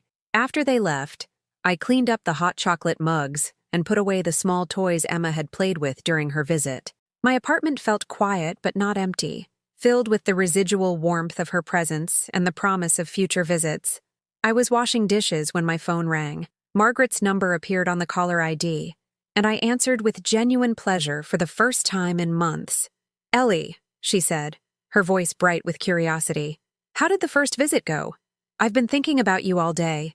I told her about the ice skating, about Emma's questions, about the tentative politeness between Sarah and me that felt like the first small step towards something that might eventually resemble reconciliation. "I'm so proud of you," Margaret said when I finished. It took real courage to fight for what was right, especially when it would have been so much easier to just give in and hope things got better on their own. "I'm not sure courage is the right word," I replied. "I think it was more like stubbornness. I just got tired of being treated like a walking wallet instead of a person." "Same thing," Margaret laughed. "Sometimes stubbornness is exactly what courage looks like." That night, I slept better than I had in months, dreamlessly and deeply, my body finally relaxing in the knowledge that my relationship with Emma was secure. The legal battle was over, the worst of the family drama was behind us, and I could focus on rebuilding rather than just surviving. But I should have known that Marcus wouldn't give up so easily. The social media attack began 3 days after Emma's visit, just as I was starting to believe that we might be able to move forward without further conflict. I discovered it by accident, when Lena mentioned that her granddaughter had seen something upsetting posted about me online. I wasn't active on social media myself. Facebook and Twitter felt like foreign countries populated by people much younger and more technologically sophisticated than I was. But Lena helped me access Sarah's Facebook page from her computer, and what I found there made me feel physically sick. Sarah had posted a long, carefully crafted essay about toxic family dynamics and the importance of protecting children from manipulative relatives. She didn't mention me by name, but the details were specific enough that anyone who knew our family would understand exactly who she was talking about. "It's heartbreaking when someone you love tries to use the legal system to force a relationship," she wrote. "Children can sense when adult interactions are driven by anger and resentment rather than genuine affection. Sometimes the most loving thing you can do is limit exposure to people who create chaos and stress in young lives." The post had dozens of comments from friends and acquaintances, most of them offering support and sympathy to Sarah for having to deal with such a difficult situation. A few people shared their own stories about problematic in-laws or overbearing relatives, creating a thread of community around the shared experience of dealing with family members who didn't know their place.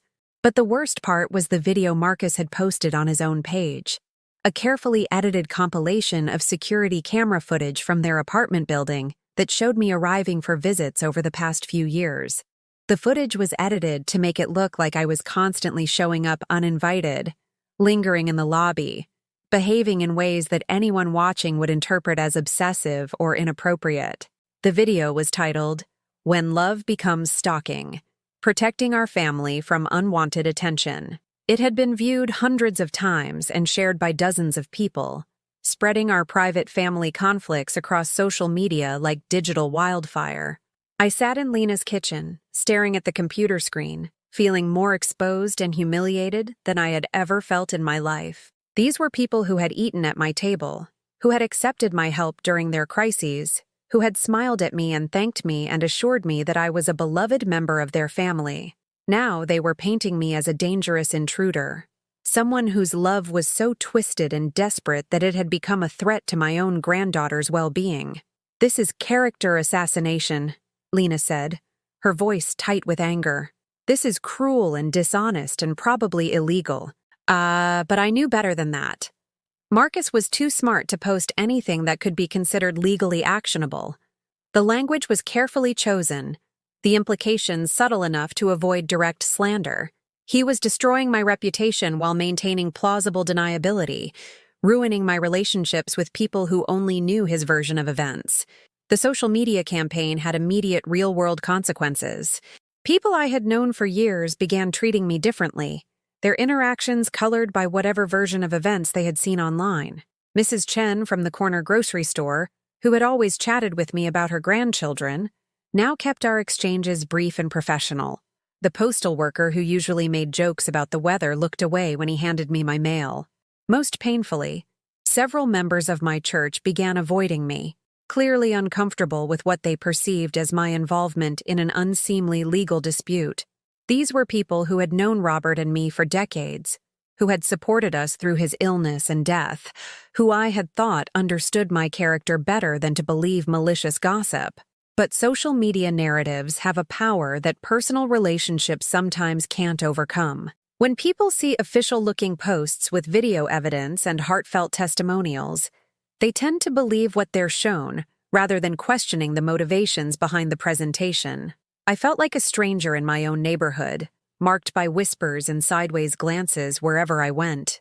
The loneliness I had experienced during the months leading up to the court case was nothing compared to this public shaming, this systematic destruction of my reputation and social connections.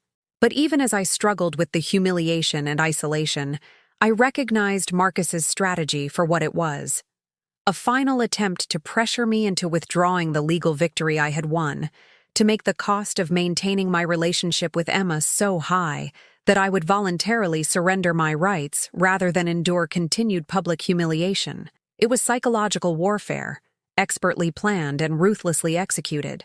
And it might have worked if I hadn't spent the previous months learning to value my own dignity over other people's approval. Instead of collapsing under the pressure, I found myself getting angry. Not the helpless, frustrated anger I had felt during years of financial manipulation, but a clean, focused anger that burned away my remaining doubts about the righteousness of my cause. These people had taken my money, my time, my unconditional love, and my unwavering support. They had used my devotion to Emma as leverage to extract whatever they needed from me.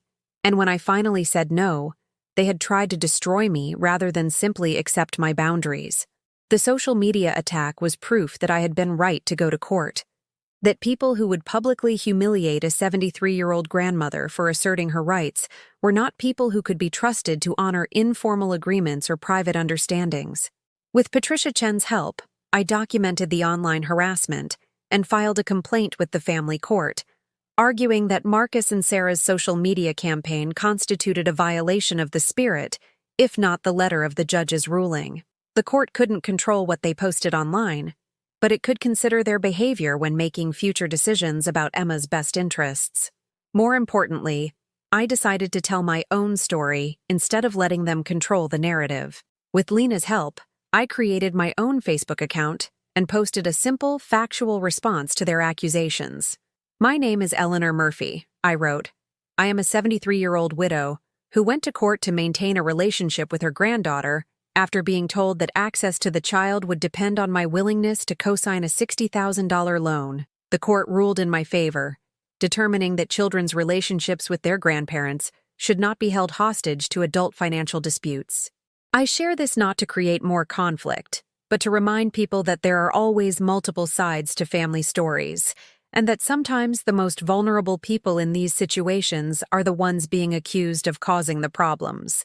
I attached documentation of some of the financial requests I had honored over the years, carefully redacted to protect Emma's privacy but clear enough to demonstrate the pattern of exploitation I had experienced. The post was shared by several people who knew me well, including my former colleagues from the grocery store, and some of Robert's old friends who remembered the kind of people we had been before money complicated our family relationships. It didn't undo all the damage Marcus's campaign had caused, but it provided an alternative narrative for people who were willing to consider that they might not have been given the complete truth. More importantly, it felt like reclaiming my voice after months of being misrepresented by people who had their own reasons for portraying me as the villain in our family drama. The second scheduled visit with Emma took place in January, on a cold Saturday, when snow was falling steadily and the city seemed muffled in white silence. Sarah dropped her off with the same stilted politeness as the first visit, but this time Emma seemed more comfortable, less uncertain about how to act with me. "Grandma," she said as soon as Sarah's car pulled away, "can we make cookies today? Mommy never has time to bake anymore."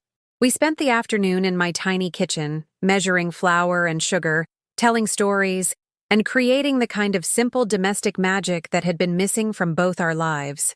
Emma was a natural baker, careful with measurements and patient with the waiting required for cookies to transform from dough to treats.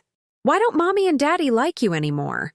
she asked while we waited for the first batch to bake, her question delivered with the casual directness that children use for the most explosive topics. I had been dreading this question, knowing it would come eventually, but hoping I could find the right words when it did. How do you explain adult conflicts to a child without damaging her relationships with her parents or burdening her with problems she's too young to understand? Sometimes grown-ups disagree about important things, I said carefully, and it takes time to work those disagreements out. Your mommy and daddy love you very much, and I love you very much, and that's the most important thing. But you don't like each other, Emma pressed, her 8-year-old logic cutting through my diplomatic evasions. We're working on that, I said honestly. Sometimes families go through difficult periods, but that doesn't mean the love goes away. It just gets complicated for a while. She seemed to accept this explanation, or at least file it away for future consideration.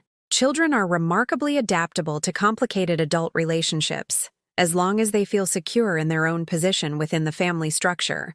As we decorated cookies with colored frosting and sprinkles, Emma chattered about school and friends and all the ordinary details of her life that I had missed during our separation. I listened with the kind of focused attention that comes from knowing how precious these moments were, how easily they could disappear if the adults around her chose to prioritize their conflicts over her need for stability. "Grandma," she said as we were cleaning up the kitchen, "will you teach me how to make Grandpa's favorite cookies next time? Mommy says she doesn't remember the recipe." The request pierced my heart with its simple assumption that there would be a next time, that our relationship was now secure enough to make plans for the future. Emma had no idea how close she had come to losing her grandmother entirely, how hard I had fought to ensure that there would indeed be a next time. "Of course, sweetheart," I promised. "Grandpa loved snickerdoodles, and I still have his mother's recipe written in her own handwriting. We'll make them together." When Sarah picked Emma up that evening, she lingered again, this time accepting a cup of coffee and sitting at my kitchen table while Emma packed up the cookies we had made for her to share at home. "The house smells like Robert's mother's kitchen used to," Sarah said quietly, her voice carrying a note of wistfulness that I hadn't heard in years. "Emma's a natural baker," I replied. "She has good instincts about when the dough is ready, when the cookies are done. That's something you can't really teach." We sat in silence for a few minutes, listening to Emma humming in the next room as she carefully wrapped cookies in aluminum foil. For the first time in months, the silence between Sarah and me didn't feel hostile or loaded with unspoken accusations. It felt tired, but not angry. "Mom," Sarah said finally, her voice so low I had to lean forward to hear her. "I saw what Marcus posted online about you. I told him to take it down." "Did he?" I asked. "Eventually, after I threatened to post my own story about our family's financial history." She looked up at me, her eyes carrying a mixture of guilt and defiance. "I didn't know he had been filming you during your visits. That felt wrong. invasive. It was a small acknowledgement, but it was something. Sarah was beginning to question Marcus's tactics, beginning to see that his approach to our conflict had crossed lines that made her uncomfortable. "I never wanted to hurt your marriage," I said carefully. "I just wanted to stop being treated like an ATM instead of a grandmother." "I know," she said, and for the first time in years, I believed that she actually did know, that my perspective was finally penetrating the narrative of manipulation and victimhood that had justified their behavior for so long. "Mom," she continued after another pause, "how much money do we actually owe you? Not the emergency stuff or the gifts, but the actual loans that we promised to pay back." The question caught me off guard, not because I didn't know the answer, but because she was finally asking. After months of denial and deflection, Sarah was ready to face the mathematical reality of our financial relationship. "About $18,000, I said. "That's just the formal loans. The ones where you specifically said you'd pay me back within a certain time frame." She nodded slowly, processing the number. "That's more than I thought, but less than I was afraid it might be." "Sarah," I said gently, "I don't need you to pay me back all at once. I don't need you to sacrifice your family's security to settle old debts. I just need you to acknowledge that those debts exist, that your financial problems aren't my responsibility to solve forever."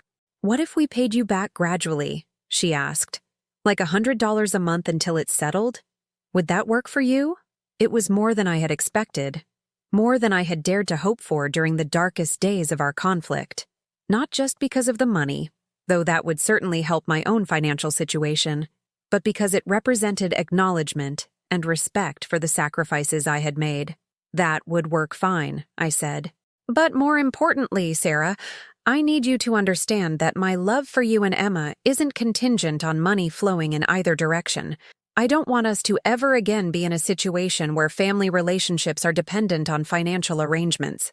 She nodded, and I could see tears gathering in her eyes. "I never meant for it to become like that," she whispered. "I never meant to treat you like you only mattered when we needed something." It wasn't a complete apology, and it didn't address years of manipulation or the cruelty of using Emma as leverage, but it was recognition that something fundamental had gone wrong in our relationship, and that she bore some responsibility for fixing it.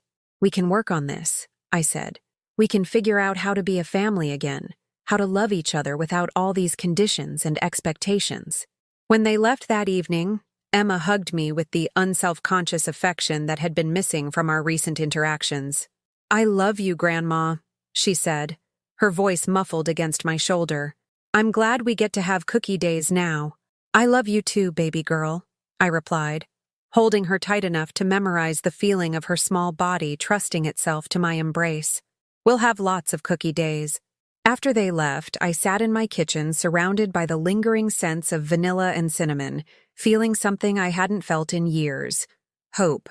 Not the desperate hope of someone clinging to illusions, but the steady hope of someone who has fought for what matters and found it worth the battle. The relationship with Sarah and Marcus would never be what it had been before money complicated everything. Too much had been said, too many lines had been crossed, too much trust had been broken for us to return to the easy intimacy we had once shared. But maybe we could build something new, something more honest and sustainable. Maybe we could learn to love each other with appropriate boundaries, with mutual respect, with recognition that adults and families have rights and responsibilities that must be honored even when they're inconvenient. And maybe Emma would grow up understanding that love shouldn't hurt the people who give it or receive it, that family relationships could be complicated without being destructive, that it was possible to disagree with people and still care about their welfare. The months that followed were not without challenges.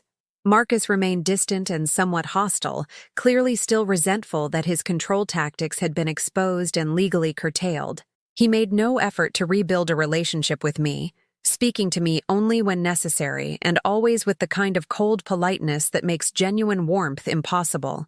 But Sarah slowly, carefully, began to reach out in small ways. She started calling occasionally just to talk, without any requests for money or favors attached to the conversation. She shared updates about Emma's school performance and social activities, gradually including me in the ordinary flow of family information that grandmothers typically receive.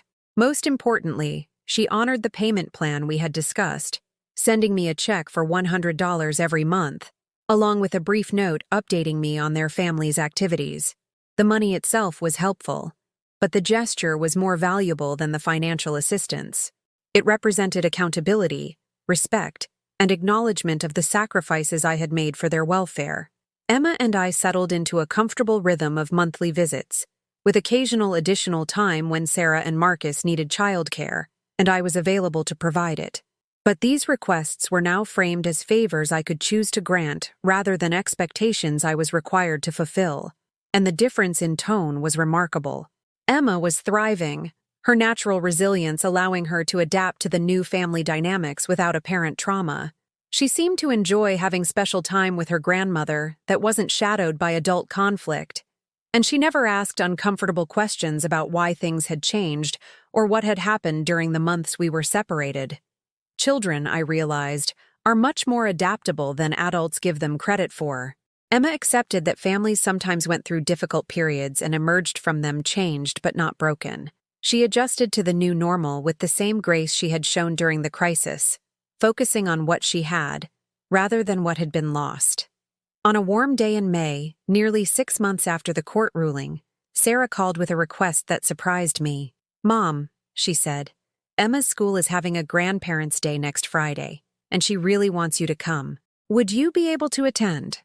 It's from 10 to noon, and they're asking grandparents to talk about their childhoods, or demonstrate a skill they have." The invitation felt like a milestone. Official recognition that I was still Emma's grandmother in all the ways that mattered to her daily life. For months, I had worried that the legal conflict had damaged our relationship irreparably, that Emma would always associate me with adult drama and family dysfunction. But here she was, wanting to show me off to her classmates, wanting me to be part of her school community, wanting to maintain the public connection between us that had been threatened by private conflicts. "I'd love to come," I told Sarah. "Should I bring something to share?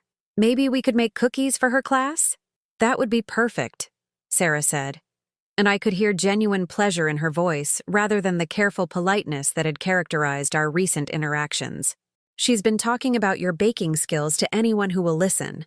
I think her teacher is half convinced you're a professional chef." The night before Grandparents' Day, Emma and I spent the evening in my kitchen preparing 3 dozen chocolate chip cookies for her classmates.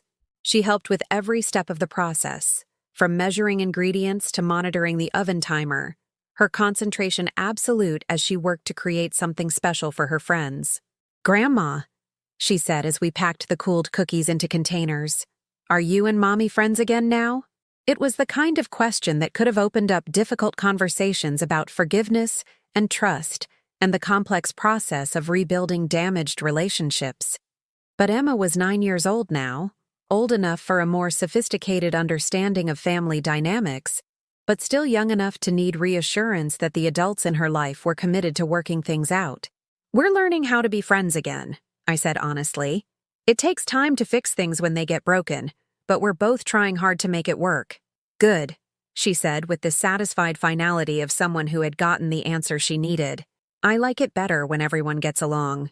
The next morning, I arrived at Emma's school wearing my best dress and carrying containers of cookies, nervous in a way I hadn't expected to be. I had attended dozens of school events over the years when Sarah was young, but this felt different somehow, more significant, as if I were being reintroduced to my role as grandmother, rather than simply fulfilling it.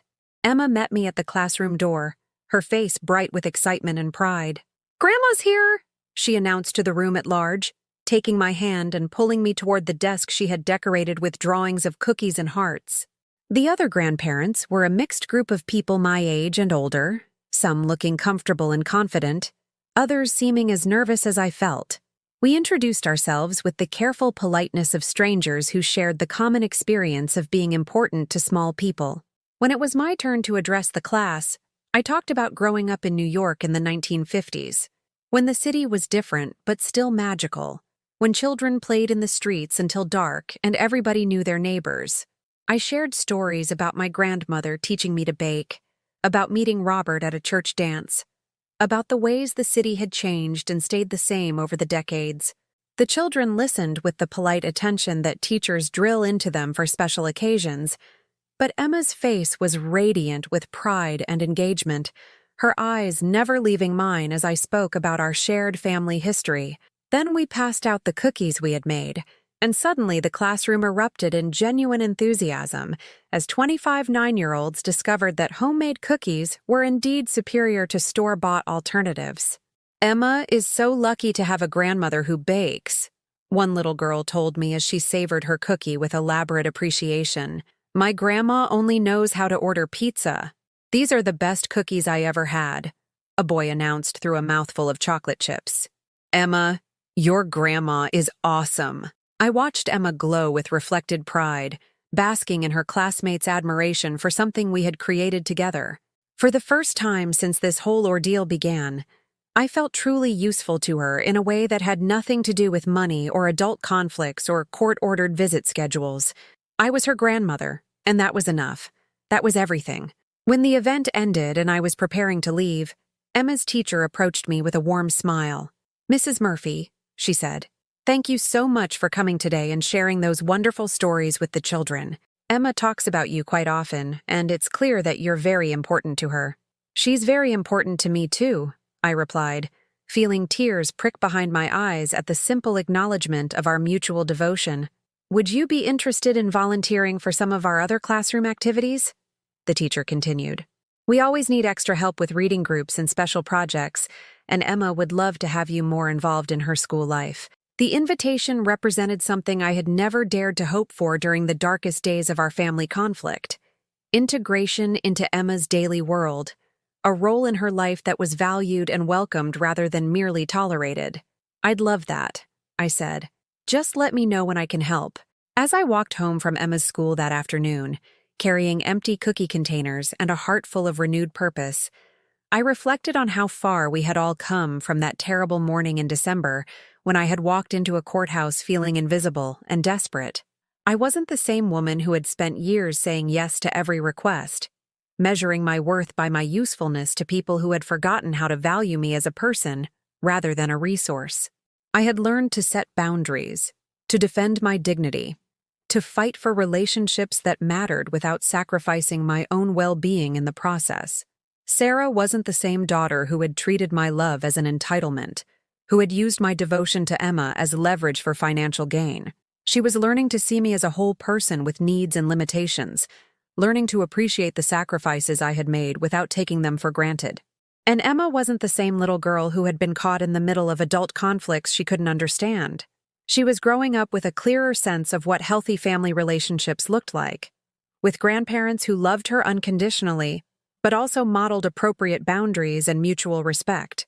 That evening, as I sat in my kitchen preparing dinner for one and reviewing the day's small victories, my phone rang.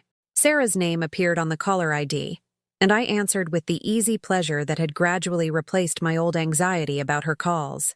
"Hi, Mom," she said, her voice warm with genuine affection. "Emma can't stop talking about today. She said you were the hit of Grandparents' Day."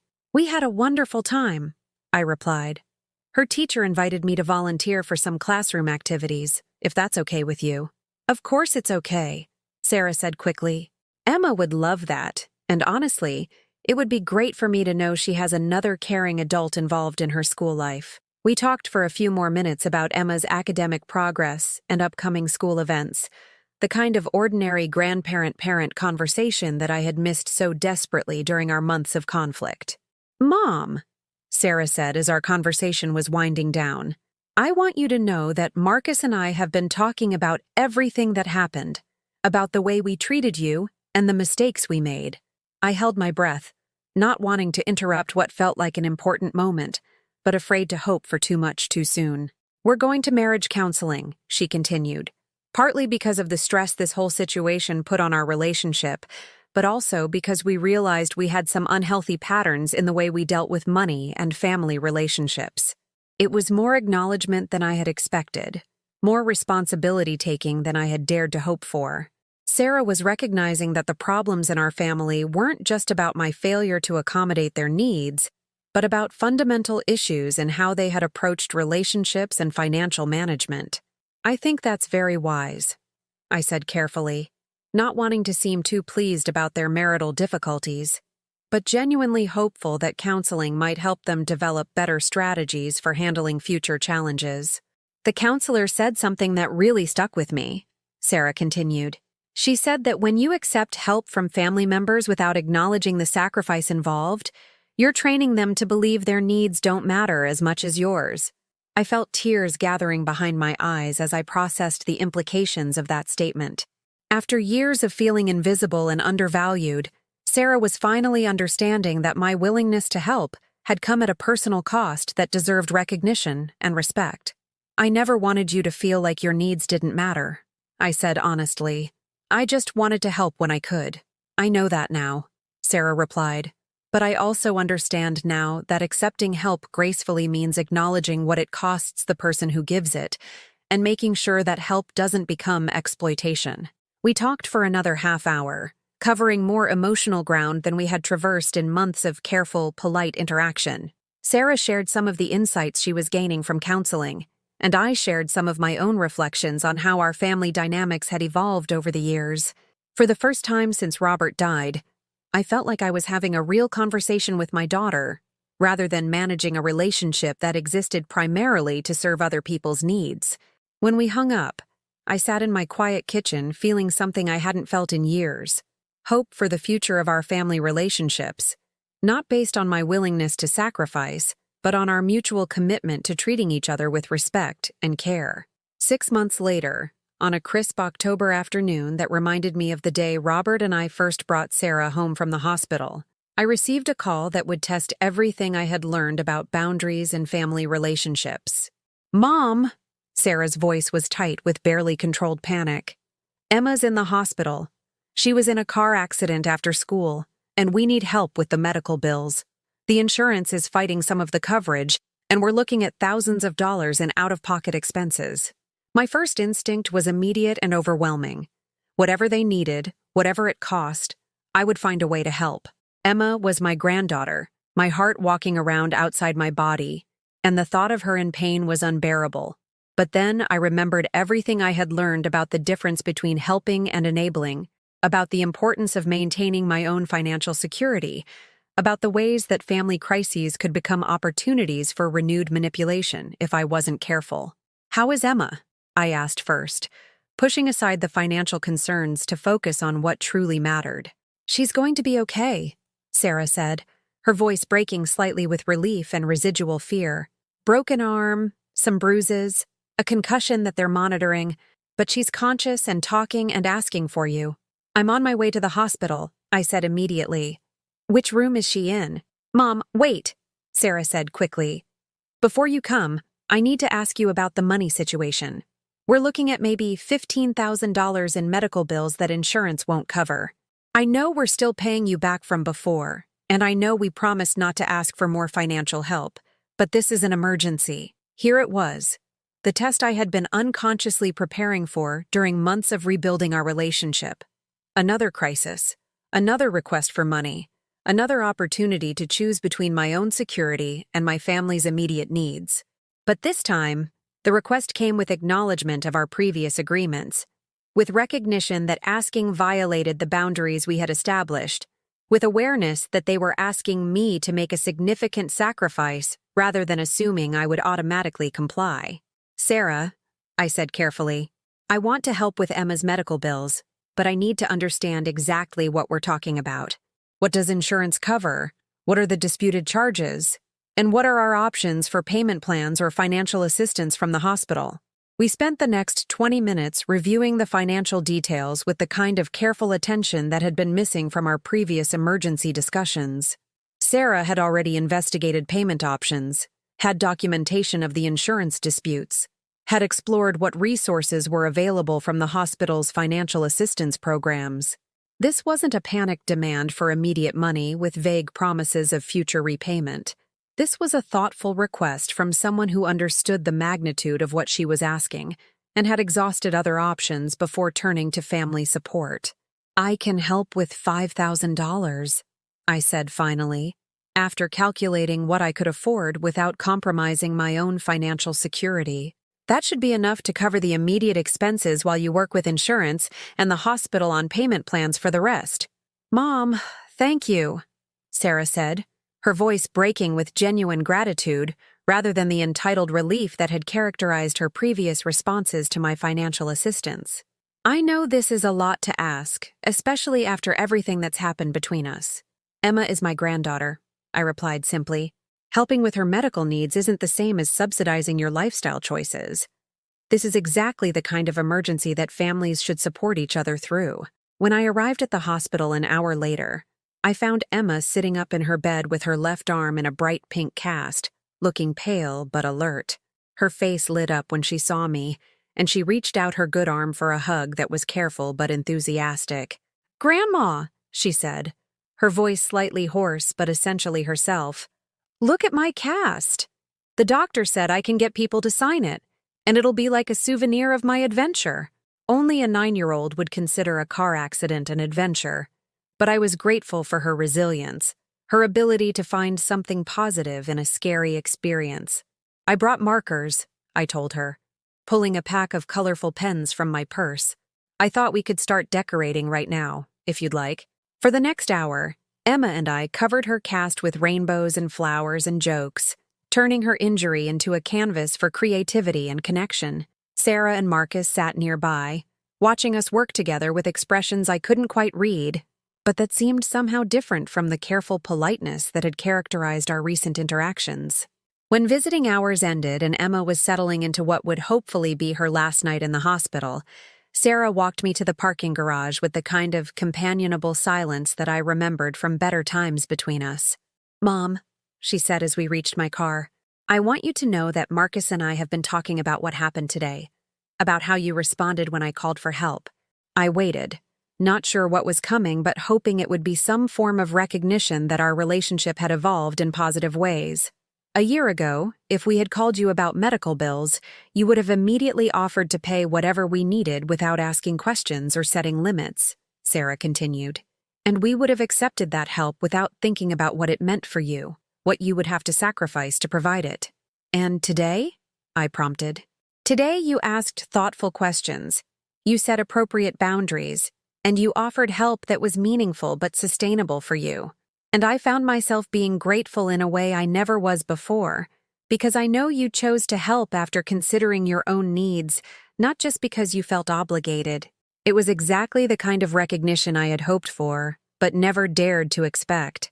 Acknowledgement that our relationship had matured into something more honest and respectful than the one-sided dynamic that had nearly destroyed us.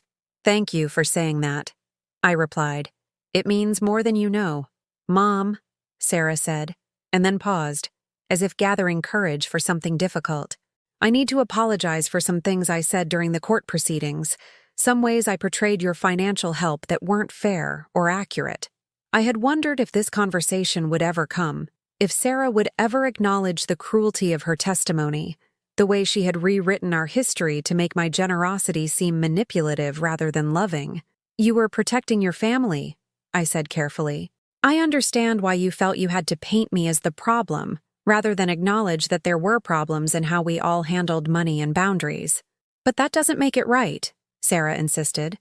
"I said things about you that weren't true, and I let Marcus say things that were even worse.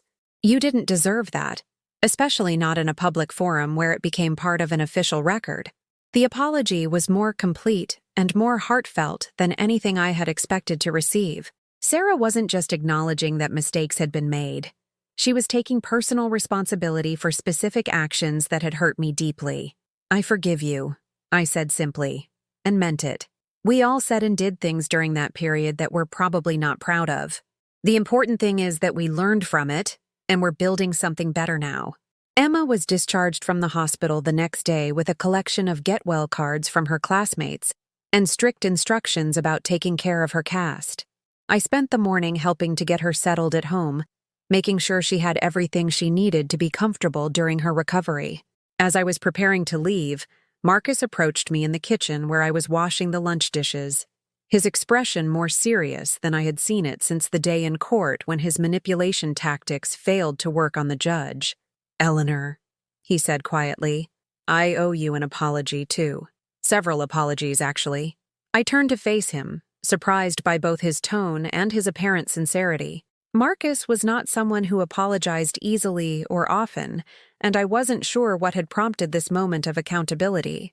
"The social media posts were way out of line," he continued. "They were cruel and dishonest, and they were designed to hurt you personally, rather than address any legitimate concerns about Emma's welfare." "Why did you do it?" I asked, genuinely curious about his motivation for such a vicious attack. He was quiet for a long moment, looking out the window at the ordinary New York street scene beyond their apartment, gathering his thoughts in a way that suggested this conversation was as difficult for him as it was unexpected for me. "Because I was scared," he said finally. "Scared of what would happen if we couldn't control the narrative about what kind of people we were, what kind of family we had become, and scared that if people knew the truth about how much money you had given us over the years, they would see us as the kind of people who take advantage of elderly relatives." It was more honesty than I had expected from Marcus, more self-awareness than he had ever displayed about his own behavior and motivations. "The thing is," he continued, "we are the kind of people who took advantage of you. At least we became that kind of people somewhere along the way. And instead of facing that reality and changing our behavior, I tried to destroy your reputation so no one would believe you if you told them what had really happened. Marcus," I said gently, "I never wanted to destroy your reputation or make you look bad in front of other people. I just wanted to be treated with respect in my own family." "I know that now," he replied. "The counseling has helped me understand some things about how I handle conflict, how I react when I feel threatened or out of control. None of that excuses what I did, but it helps me understand why I did it." We stood in comfortable silence for a few minutes, the weight of years of misunderstanding and manipulation settling between us like dust in sunlight. Visible but not necessarily harmful anymore. "I'd like to try to build a better relationship with you," Marcus said eventually. "Not because Sarah wants me to, or because it would make things easier for everyone, but because I think Emma deserves to have grandparents and parents who can interact with respect and kindness." "I'd like that too," I said, and meant it. Emma deserves to see the adults in her life treating each other well, modeling the kind of relationships she'll want to build for herself someday.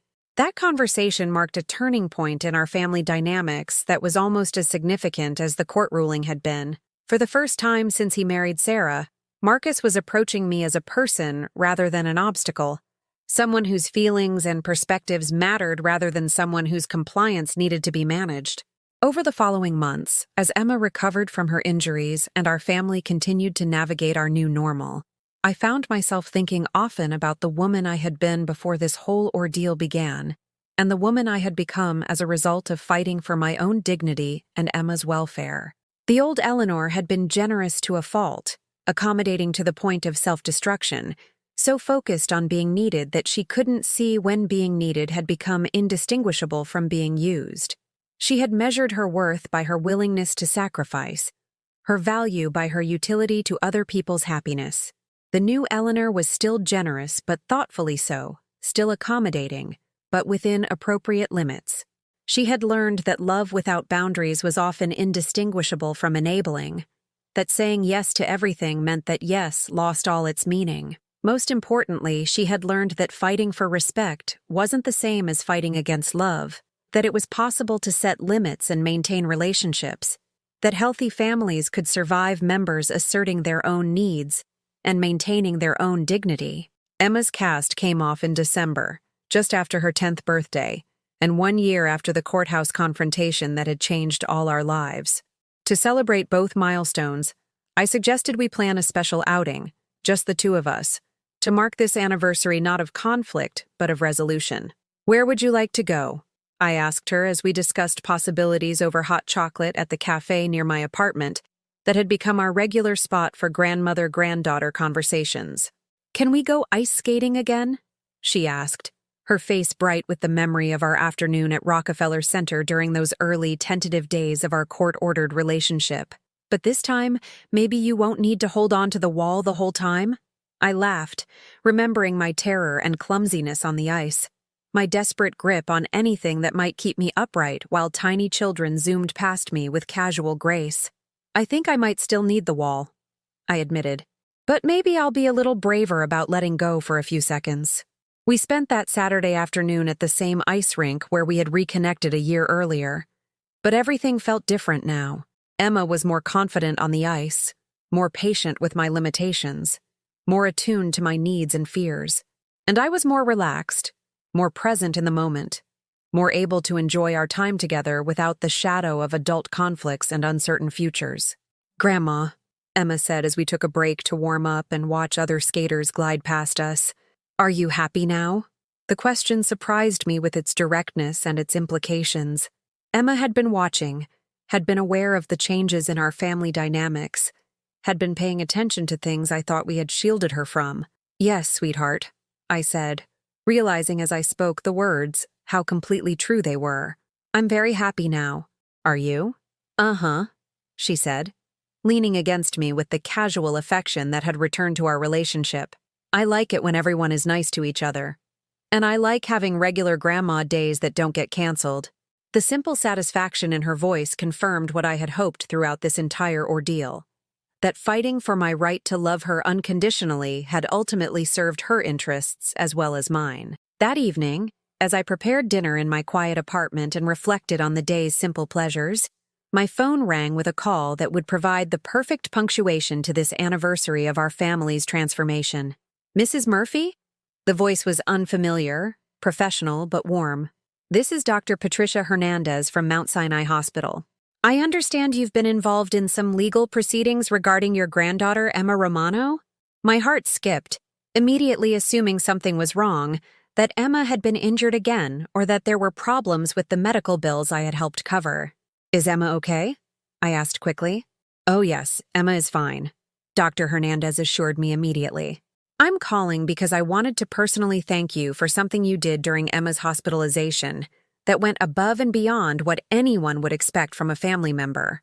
I was confused, unable to remember doing anything during Emma's hospital stay, except decorating her cast and providing emotional support. "I'm not sure what you mean," I said. "The night Emma was admitted, there was another child in the emergency department whose grandparents couldn't afford the copay for his treatment," Dr. Hernandez explained.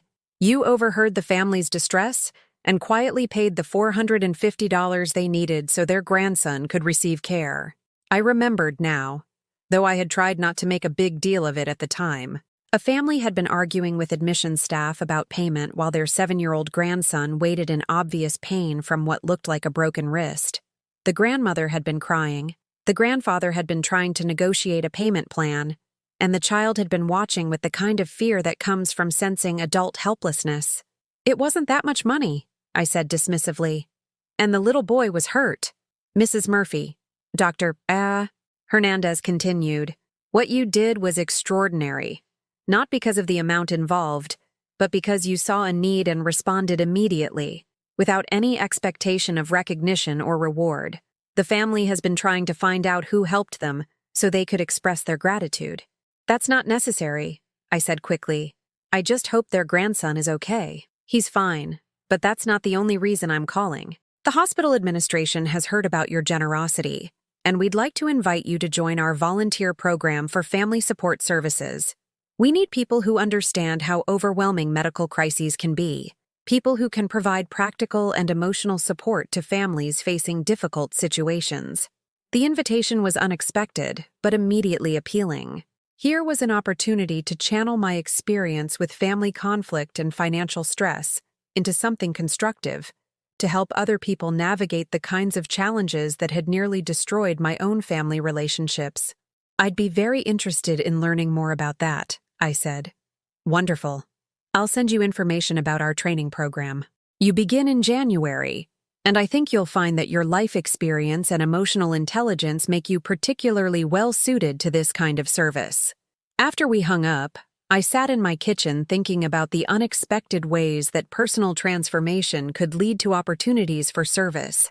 The skills I had learned during my family crisis, setting boundaries while maintaining compassion, standing firm while staying open to reconciliation, fighting for respect without losing sight of love, were exactly the skills that might help other families navigate similar challenges without the legal drama and emotional devastation we had endured. 6 months later, I found myself sitting in a different waiting room at Mount Sinai Hospital, wearing a volunteer badge and holding the hand of a grandmother whose story felt achingly familiar. "They want me to co-sign a loan," Maria was telling me, her voice tight with the same conflict I remembered all too well. "My daughter says it's just to help them get back on their feet after her husband lost his job. But I'm 75 years old and living on Social Security. If they can't pay it back, I could lose my apartment. Have you talked to them about other options?" I asked gently, remembering Patricia Chen's careful questions about insurance coverage and payment plans during Emma's hospitalization. Every time I try to discuss it, they remind me of everything they've done for me, how they take care of me, how families should support each other during hard times, Maria continued. "They make me feel selfish for worrying about my own security." I listened to her story with the kind of focused attention I wished someone had given me during the darkest days of my own family crisis, offering validation for her concerns while helping her think through her options. "You're not selfish for protecting your own financial security," I told her firmly. "You can love your family deeply and still maintain appropriate boundaries about what you can and can't afford to risk." Over the following hour, I shared some of my own story, carefully and appropriately, focusing on lessons learned rather than personal details, and helped Maria develop strategies for responding to her family's pressure without destroying her relationships or compromising her own welfare. "I never thought it was possible to say no and still be a loving grandmother," Maria said as our conversation was ending. "But listening to you, I can see that maybe saying no is sometimes the most loving thing you can do." "Saying no to one thing often means saying yes to something more important," I replied, thinking about how my refusal to co-sign Sarah and Marcus's loan had ultimately led to a healthier relationship with Emma. Sometimes the people we love need us to model healthy boundaries more than they need us to solve their financial problems. As I walked home from the hospital that evening, I reflected on how completely my life had changed since that cold December morning when I walked into a courthouse hoping for peace and walked out with something much more valuable: self-respect, healthy relationships, and a clear understanding of my own worth. The apartment I returned to was the same small space on the Upper East Side, but it felt entirely different now. The walls were painted in warm colors I had chosen for my own pleasure rather than because they were practical or inexpensive. The furniture was arranged to suit my daily routines rather than to accommodate overnight guests who rarely came. The kitchen smelled of fresh herbs I was growing on the windowsill, plants that thrived in the sunlight I had learned to appreciate instead of simply endure. But the most important change was invisible, internal, a fundamental shift in how I understood my place in the world and my relationships with the people I loved. I was no longer Eleanor the endlessly accommodating, Eleanor the walking ATM, Eleanor the grandmother whose love could be purchased through compliance. I was Eleanor Murphy, a woman who had learned to love generously but wisely, to give freely but thoughtfully, to fight fiercely but fairly for the relationships that mattered most to her. Emma was coming for her monthly visit the next day, and we were planning to bake cookies for her school's spring fundraiser, continuing the tradition we had established during those early court-ordered visits that had evolved into the foundation of our renewed relationship. She was 10 now, old enough to understand more about what had happened during that difficult year when the adults in her life had forgotten how to treat each other with kindness and respect. Not all the details, of course, but the basic truth that families sometimes went through hard times and emerged stronger if everyone was willing to learn and grow and change. "Grandma," she had said during our last visit, "I'm glad you and Mommy are friends again, but I'm extra glad that you and I never stopped being friends, even when the grown-ups were being weird about stuff." "Me too, baby girl," I had replied, struck by her casual wisdom about adult behavior and family dynamics. "Me too." That night, as I prepared for sleep in the bedroom that had once felt like a lonely exile, but now felt like a peaceful retreat, I thought about all the ways that standing up for myself had paradoxically led to deeper and more meaningful connections with the people I loved. Sarah and I talked regularly now, Real conversations about books we were reading, memories of Robert, concerns about Emma's development into adolescence. She had never explicitly apologized for years of taking me for granted, but her changed behavior was apology enough, and her genuine effort to rebuild our relationship mattered more than words could have. Marcus remained somewhat distant, but he was consistently respectful now, and he made genuine efforts to include me in family decisions that affected Emma. We would probably never be close, but we had achieved something more valuable than closeness. Mutual respect based on honest recognition of each other's legitimate interests and concerns. Most importantly, Emma was thriving, surrounded by adults who had learned to model healthy conflict resolution and appropriate boundaries. She was confident, kind, academically successful, and socially engaged, showing no lasting effects from the family drama that had once threatened to tear us apart. The legal victory had been important, but it was only the beginning of the real work of rebuilding relationships based on respect rather than manipulation, love rather than obligation, choice rather than coercion. As I drifted off to sleep that night, I felt something I hadn't experienced in years: complete satisfaction with my life as it actually was, rather than constant anxiety about how it might be improved or what other people might need from me. Tomorrow I would bake cookies with my granddaughter, enjoy her company without worrying about whether our time together was being held hostage to adult conflicts, and continue building the relationship with her that had always been the most important thing worth fighting for. And next week I would return to the hospital to sit with other grandmothers facing their own family crises, offering the kind of support and wisdom I wished I had received during my darkest days. The woman who had walked into that courthouse feeling invisible and desperate had discovered something powerful: that fighting for respect often led to deeper love, that setting boundaries often strengthened rather than weakened relationships, and that sometimes the most generous thing you could do for your family was to refuse to be diminished by their demands. I had learned to love myself enough to demand love in return, and paradoxically, that had made me more lovable, not less. I had learned to value my own needs and opinions, and surprisingly, that had made me more valuable to other people, not less useful.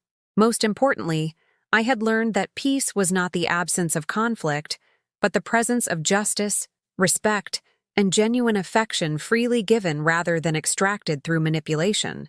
I went to court hoping for peace before Christmas, and I walked away with something much better: the tools to build lasting peace based on truth, respect, and healthy boundaries rather than temporary quiet based on one person's willingness to be endlessly accommodating. It was a hard-won victory, but it was a victory worth every moment of struggle it had required. Now, as I watched the Manhattan sunset paint golden light across the skyscrapers outside my window, I no longer relive the pain as loss, but celebrate it as liberation. Those shattered photos, the cold silence, the courtroom battles, they shaped my rebirth into someone who knows her own worth and isn't afraid to defend it. To anyone who feels invisible, neglected, or unloved, I see you. You deserve peace, respect, and joy. Not because you've earned it through endless service to others, but because you are a human being with inherent worth and dignity. Have you ever lived something like this? Or known someone who has? Someone whose love was taken for granted until they finally said enough? Please share your story in the comments below. Your experience might be exactly what someone else needs to hear today. And if you found even a flicker of hope in my story, don't forget to like this video and subscribe to my channel. Together, we can keep opening our hearts and helping each other find the courage to demand the respect we deserve. Remember, you are never too old to start standing up for yourself, and it's never too late to teach the people who love you how to love you better.